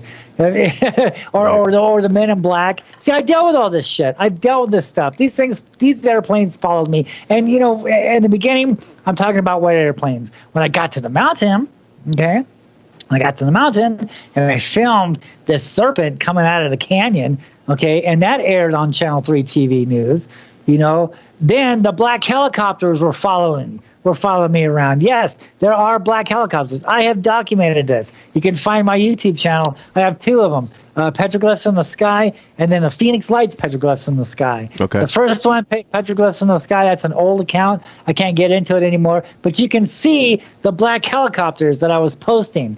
And, at that time, I'm watching 3 doorways, right, out my window. Mm-hmm. 3 doorways on the mountain where these things come and go from. So I know that those are doorways there. This after I did the news report of this black serpent, this red serpent, I was the only one that saw this. Okay, mm-hmm. I videotaped it coming off the mountain. I know what canyon it came from the mountain. I've been to that canyon. I saw the petroglyphs there. I saw the spiral doorways. Up on top of that crevice canyon, I saw 2 men looking up at the flying snake. Okay, I know that whole canyon right there is the doorway through the spirals. I knew that was a doorway. But when after I made the news, after this black helicopter came around, he went right to the tip of that crack there, right to the tip of that canyon, and he stuck his nose right there.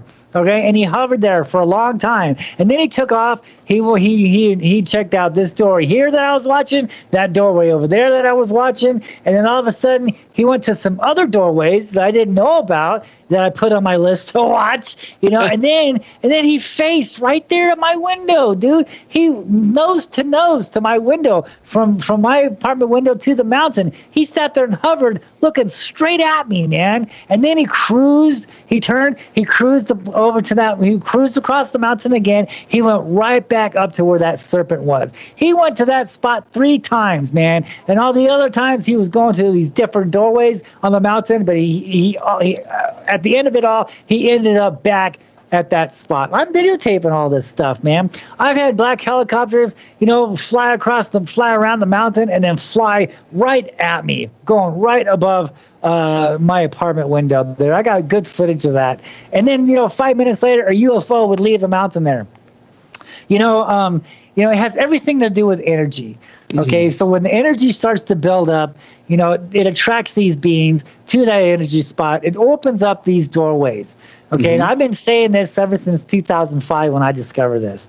So, I do a Facebook Live show on my Facebook page also. And my last show, I talked about the Skywalker Ranch.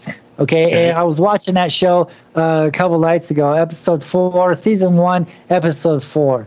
Okay, in that they're launching rockets with this special technology to measure the energy in the sky. And as they're doing that, this UFO light appears in the sky. Just at the time, when they're analyzing these energy spots, that's been generating there, and then all of a sudden they see a light there. Okay, and then they put the 2 and 2 conclusion together that, maybe they're still saying crafts. They're still saying, well, maybe that UFO, generated that energy. They haven't figured this out yet. That actually that UFO light was there because of the energy. It's not producing the energy. It's there because of the energy. So Skinwalker Ranch has a lot of UFO sightings there. That is the reason why. They must be sitting on a fault line there. Until they realize this, it's all going to be, the UFOs generated. No, it's not the energy that the UFOs are doing. It's the energy that's already there. And what month it is in. The sun, it's right there aligned with this energy spot to create these doorways, so it attracts these beings in the sky. Okay, and so I brought this up in my last in my last show, because we're talking about spirals and doorways, going into the underworld. On the spirals, when they go clockwise, okay, it's a doorway in. When a spiral goes counterclockwise, it's a doorway out. When the spiral ends down, if it ends in a crack or a crevice, that's the doorway to the underworld. If it ends down, it's the ground. It's that whole area there, which is the vortex, which is the door. If the spiral ends up, then there's a vortex, there's a door in the sky. That's when these lights or these entities just magically appear in the sky, right? They're coming through that vortex. They're opening up that door. They're absorbing the energy that is there. So Skinwalker Ranch verified everything that I discovered in 2005. Look, they're following the energy, dude. They're following the sun, the path, the solstice, the equinox and the solstice, and things like that. That is the secret. And a lot of people, nobody knows this yet, man. I'm the only one that's really figured this out. But I keep repeating myself. Look, this is what's going on. I haven't stopped saying this, dude. And a matter of fact, I'm not saying anything that hasn't been said before. All this information was available back in 80 years ago. After Charles Holbrook died, his story was put away, locked away in a folder for 80 years, man. Nobody talked about Charles Holbrook. They erected his lookout. They put a name on his lookout post out there on his hill. They dedicated a trail, Holbrook Trail, to him. But nobody talks about Charles Holbrook and actually what he was doing. And it was because he was protecting the tombs that are there. And I think one of the reasons why they don't say this anymore is because they don't want grave robbers or they don't want tomb robbers going back up there like they had the problems in the past. I think that's one of the reasons why they keep this information, not available to the public anymore because of that. But in my opinion, I think we need to dig up at least one. Not all of them, leave, all of them alone except for one. Let's just dig up one and see what's there. When I was, I had this one hiking friend, his name was Jason. We were hiking on South Mountain, doing the trails, investigating the petroglyphs. And he was telling me, my dad was telling me a story. He says when he was a kid, he was playing hide and seek on South Mountain. He says he was running to hide somewhere, and he came across this wash full of sand, and this huge tree was up against the wall. He says he went behind that tree, and there was a huge cave, and it opened up, and he climbed into this opening, and it had stairs that carved down. And these stairs were going down into this huge, large chamber. He said he walked down into the chamber, and on top was this skylight where the sun was projecting light in the room, hitting the floor. It was like a beam of light hitting the floor. He said he looked around on the walls, and he saw Spanish conquistador helmets and breastplates chained up along the wall. He says he got afraid, and he got the hell out of there, and he never went back to that spot. Well, he told Jason this. Jason told me this. And for like 2 weeks, we went on a quest to try to go find this. Mm-hmm. And it all narrowed down to this one area. And I believe that we found it. It's in my book. It's a wash. All right. There's a tree that's sitting there, and the tree's been there, at least from the 1930s. And that's an old tree, and behind that tree is a dugout hole. And you can see the debris, some of the boulders that were thrown out, and it is left there to this day in the dried up sand area wash, but there's a big boulder put in place there, right? A big boulder has put in place. And over the years, Phoenix, Arizona has these sandstorms or these dust storms, and they're called haboobs. And so it's this wall of dirt that goes over the valley. Well, this is kind of covered up just some of the hole there, not all of it, maybe like three feet of it, and it is covered up like kind of the opening, but there's still a crack, just a little small crack where this boulder is closing the door at, big enough for a small child to squeeze in there, just as his dad described when he was a boy, he had to go past a boulder into a cave and it lead into this huge chamber. So when we found this area, he says, okay, I said, okay, so your dad says that there was light coming from the top. I'm going to climb up on this hill. And it's like a little pyramid hill, not a quite erect pyramid, but it's a hill. It's a pyramid hill. So I climbed up there, and sure enough, what do I see? I find these huge slabs of stone with each other, facing the morning sunrise. And they go down all the way down to the bottom. Well, because of all these haboobs and the dust storms over the last, few years, there's dirt there now. But you can clearly see that these stones has been carved out and chiseled out and placed there in the exact position facing the morning sunrise. And it would cast that light down into that chamber down there. There were some petroglyphs to the left of that. I don't believe that they're Hohokam Indian petroglyphs. I don't believe they're Indian petroglyphs at all. It's like some kind of writing, and it's some kind of writing there. And I learned that, when the Spanish conquistadors were here, they did use some of the tombs that they located for their own chambers, for their own dead, because a lot of the people didn't survive that, survived some of that, and they did use some of these Indian tombs that they've discovered, or these caves, for tombs for their dead. And there's actually at the end of that wash, there's a petroglyph of a king. And it's not an Indian king. It's a profile of a king. He's got this crown on his head, and what does he have? He's got this breastplate on his chest, and he's looking in between these two pyramids. And so I went, because that's the secret. Wherever these glyphs are looking at, that's the secret. That's the where you want to go. So I followed that king's where he was looking all around, and sure enough, I found another like type of opening of another tomb buried, concealed in this pyramid hill, right off of Central Arizona, Central Road in Phoenix, Arizona, on South Mountain there. So the tombs are still there. I found at least 3 of them, possibly 4, way up high up there on the mountain there. I found maybe another one that I really didn't document it, but I knew that there was something buried there. But I did document these other 3. Now, are those tombs on like national park land, or are they part of the reservation that's out there? Yeah, see, that's the problem with this whole. That's a big problem here. So when the government found out how holy and special South Mountain is, and it wasn't named South Mountain back in the day. It was named Mount Sepoa. It's an Indian name. Mount Sepoa, Mountain of Mercy.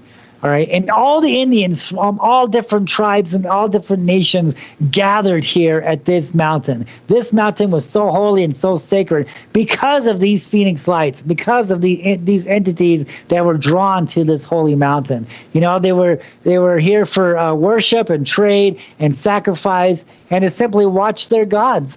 So this was a major spot here in the Valley of the Sun where all of the Native Americans used to gather at. And so there's tons, even today, there's tons of artifacts left. There's pottery shards. And, a lot of people ask me, well, can we carbon date the rocks? Can we carbon date the petroglyphs? Well, unfortunately, we can't do neither of that. How we can carbon date some of these, how we can carbon date, the rough idea on where these people are here is by the pottery left behind, the pottery shards. We can carbon date the dirt. We can look and see when they were made, what area, landscape that it was created. We can also find out, if this pot is a native to Arizona or not. Did it come from California? Did it come from New Mexico? Did it come from Mexico? Did it come from Nevada, by the pottery dirt, because, and we got a lot of evidence saying that, that these pots came from all over, not just Phoenix, but all over the land. So we knew there was a lot of people here. And so, when we're talking about the tombs and things like that, when the government found this out, what do? They turned this into a government state park. It's one of the biggest government parks in the whole United States, South Mountain is. And it's because of the tombs and because of the history there. Is because, the rock, you take a rock home, you go to prison. You can't dig up anything. You find a tomb, you can't dig up anything. You get a fine, you go to prison. And that's the reason why they made that park, a government land. They didn't do that to any other mountains, but only South Mountain. Why? What the hell's so special about South Mountain? Is anybody asking this? No, nobody's asking. Why do they make that a government park? What's the significance to that? Well, dude, it's because of all the gold damn tombs that are there. It's because of, dude, look at the evidence here. The government knows there's something there. They quarantine it off. They don't want people there. They tell you to stay on the trails. There's park rangers all over the place telling you to stay on the trails. They don't want you in certain areas, because it's all, there's history there that they don't want us to know about. Yeah. Wow. Dude, that is... It's intense, a man. lot. It is. Yeah. It's awesome. It's over 20 years of research. Yeah. Yeah, you've been dedicated. Really dedicated. Sure, man. Yeah. It's awesome. It's just great, because, I've seen these things as a kid, and then when you start to see them over and over and over again, and then these beings know, it's like, I'm going to tell you something. These damn black helicopters were kind of watching me way before I started doing this shit. Somebody knew I was coming, because I was walking out of a restaurant with my kid. This damn black helicopter was very low, about maybe a half a mile away, staring at me real low. This is way before I started investigating these damn UFOs. Why is that black helicopter staring at me? I started walking towards it, and all of a sudden turned around and took off. And I think somebody knew I was coming. Somebody knew that I was going to do this. Even these damn UFOs knew what my destiny was. My destiny was to bring back Charles Holbrook, to bring back the true history of Phoenix, Arizona, to bring back what the Phoenix life really is. To tell the truth, to verify. These things showed me, like I said before, I followed the lights to the mountain, man. Like Moses followed this thing in the sky. These lights appeared to me and pointed me to where to go. It's all, is it all just a coincidence? No, man. I believe things happen for a reason. I saw these things as a kid. It got me interested. Why am I seeing these things? It's brought me to the mountain. It brought me to here where we are today. It brought me to these cable shows. It brought me to this book. It brought me to the tombs. It brought me to Phoenix, Arizona Library, Charles Holbrook. All this stuff started when I was a kid, dude. So this obviously was my destiny, and it continues. And these things know, dude. They knew, and they were showing off to me. It was really cool. When you look at some of these videos, I have hundreds and hundreds and hundreds of videos of these beings. And when you actually look at it, you be concentrating on one being, and then one will come right in view and say, "Hey, look at me. You're not seeing me. Look at me. I'm going to go right in front of him. Look at me. You need to look at me now. Stop looking at him. You need to look at me." So I moved the camera toward that guy, and then this other guy would say, no, you got to look at me. So then the other UFO would come closer to them, so now I got both of them in the picture there, so they knew I was watching them. They'd leave the mountain, come straight at me. That's how I was able to get these shots, these incredible videos of these things coming by my window, because they were, dude, and another secret that I found out is these petroglyphs has the power to invoke these spirits. And I did this on accident. Remember I told you about that red snake? Well, my son and I was out there in that canyon, and we were taking a break, and I was sitting across. I was in the canyon sitting across from some petroglyphs, and I said, "Hey, I haven't seen you in a while. You guys are cool. Why don't you come and see us?" Within 3 or 4 days later, that's when my son's getting ready for school. I'm watching the mountain. Boom. That snake left that canyon right where we were sitting at a few days ago, climbed in the sky about 1,000 feet, turned, came right over my apartment complex, and sat right there in the sky, shape-shifting, turning it into a snake, turning it into a cross, doing all these crazy things, just sitting there right above the damn parking lot, right there where I could see him. My son's ready for school. I grab the camera. I run downstairs into the parking lot now. He's still there. I'm filming this thing in the sky. My son is going to school. He's going to to catch the bus. He says, "Bye, Dad, love you." I said, "Bye, love you too. Have a good day." That thing looks at my kid, looks at me, looks back at my kid, looks at me, and then I hear airplanes. Airplanes are coming. Two white Cessnas on both sides of this serpent coming north.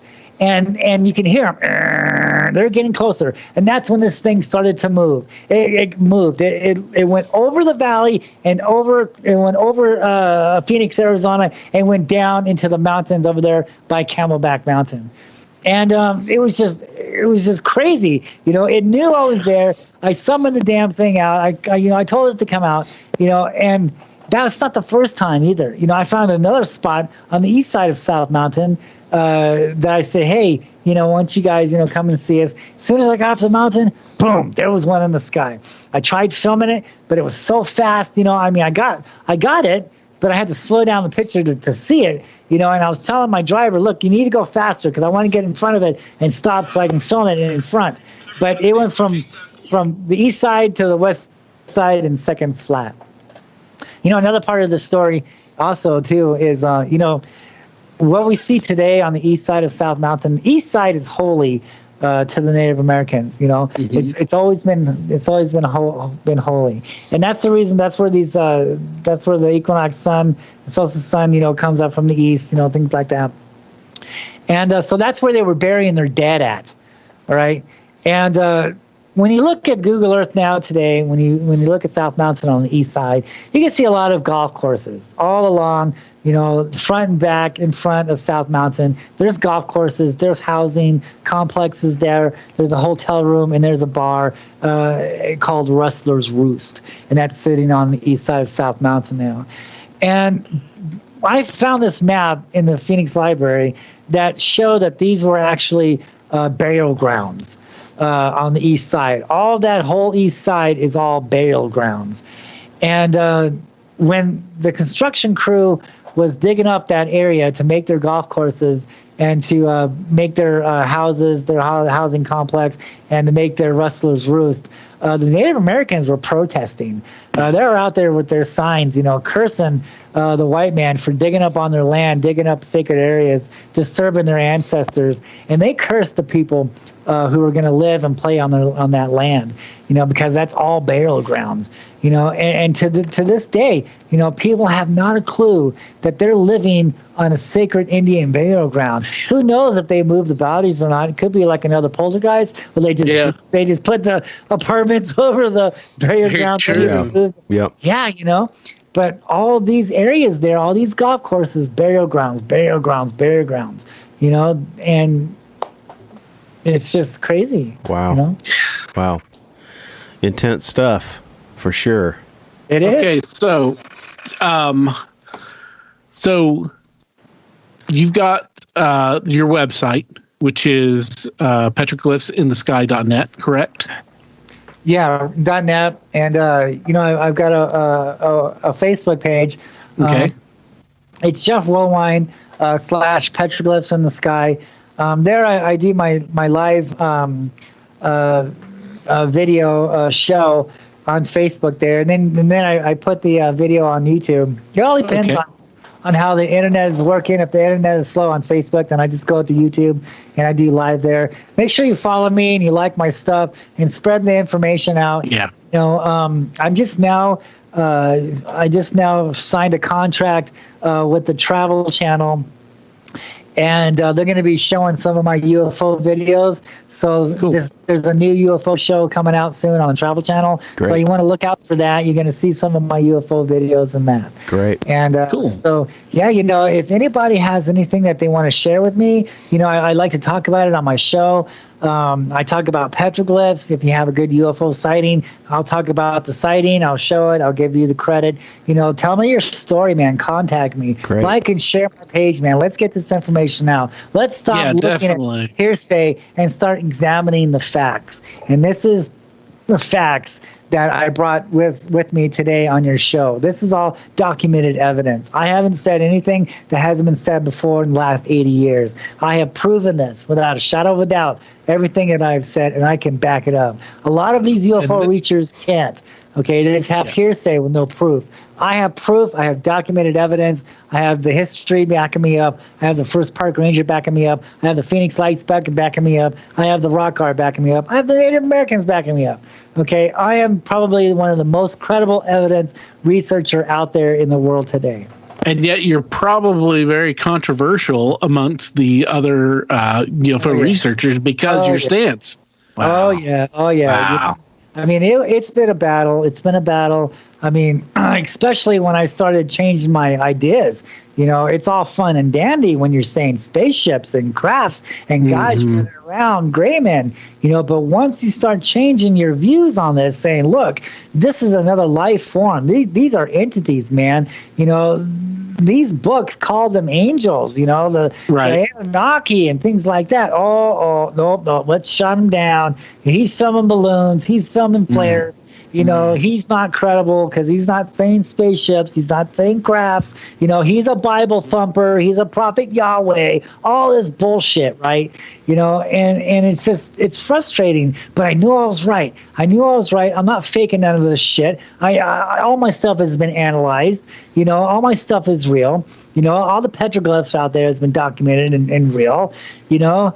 And I knew I was right, dude. The evidence was in the Phoenix Library. I brought all this proof out. The tombs on South Mountain, all this evidence, you know, was here. I knew I was right. You know, I just knew that eventually it would catch up. So, like, you know, 8 years later, 9 years later, you know, finally, people are emailing me, dude, I saw a flying snake in the sky, man. It looked exactly like what you filmed. You know, so people are contacting me all over the world now saying, dude, I saw the exact same thing, such and such a time and such a date. You know, so now my work is finally coming into play, you know, and I haven't backed down. I knew I was right, you know, and I'm sticking to my guns, dude, you know, so. Good for you, man. Good there for you go. Yeah, man, for sure. Well, hey, man, thank you so much for coming on, Jeff. We appreciate you, you know, shedding some light on the things that you've done research on, and your life's work really is what, for real, is what this is. Yeah, I really appreciate you guys having me. Thank you so much. And if you guys ever have another slot, you know, let me know for sure.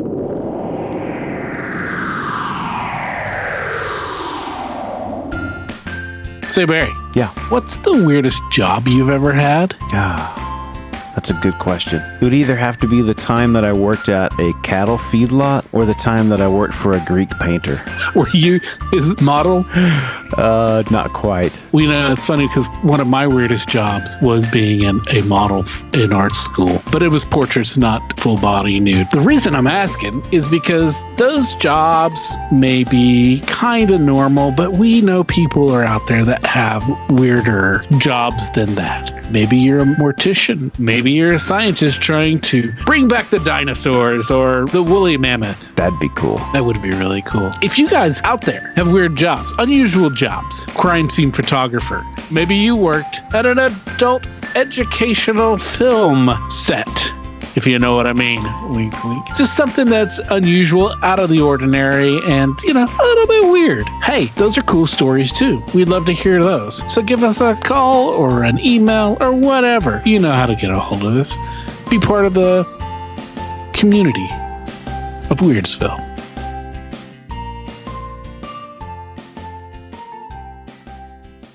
Whew. Yeah. Yeah, man, like we said, that was a lot. We told you guys that was a lot of information, a lot of research, a lot of nice work for Jeff and Dan, dude. Yeah. Kudos to him, man, for, you know, putting the time in. I mean, you know, this is really something he's passionate about, and you can tell when he speaks, you know, it's really something that's driven him to find out more about, you know, the reasons why these things have happened and put, you know, all the pieces together and fit the puzzle together. It's really quite fascinating. Yeah. And I've not heard anybody else, you know, discussing his approach to what the lights were and what is going on there in Phoenix. Right. With these, you know, these beings. Yeah. You know, he's just, you know, I mean, he's drawn all the lines together and he's doing all the research. It's like one of those, you know, conspiracy detective movies where they got all the pictures on the board and, you know, they got the lines all connecting them all together. Right. It's all brings into one thing, and it's, you know, Yeah. it's these beings, these, you know, like the winged serpent thing, and that's wild. It to is me, wild. Man.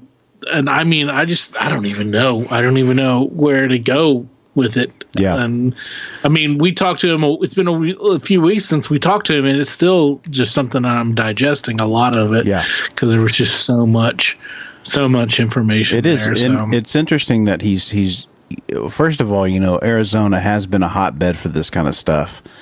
And you know, the way that he's sort of brought the Native American culture and drawn the parallels there, and those crazy portals that he talks about.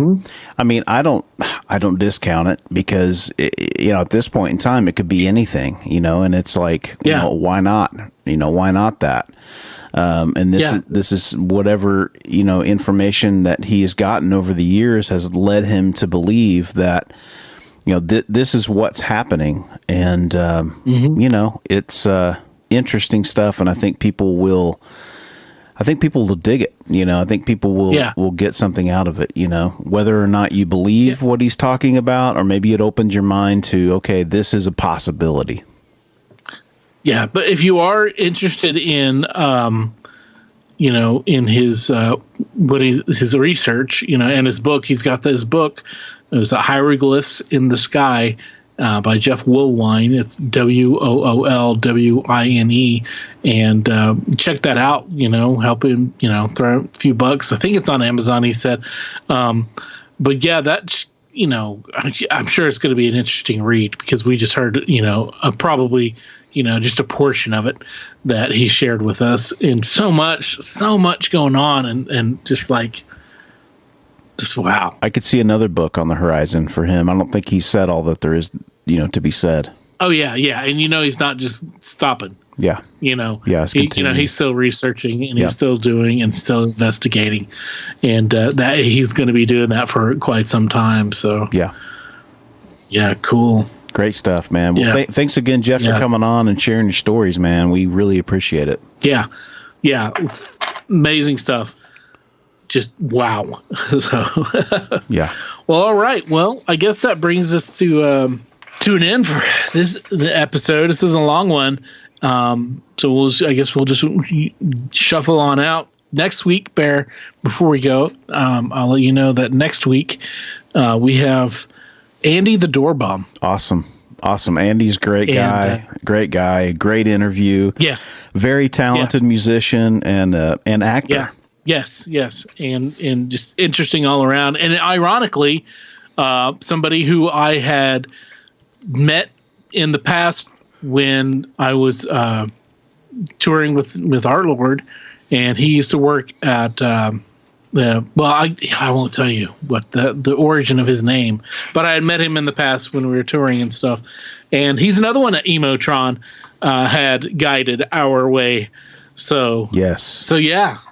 Thank you, Emotron, again, man. The many arms of Tron. Yeah. So yeah, tune in for some crazy psychedelic adventures for next week with our friend Andy the Doorbum. So, and until then, everybody, please be safe. Be weird. As always, if you have a weird story, we want to hear it.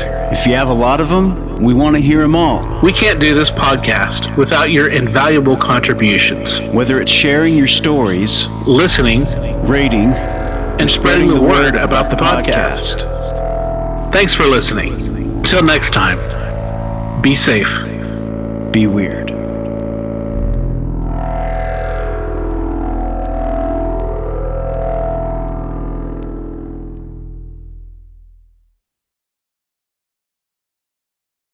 The stories presented on the What You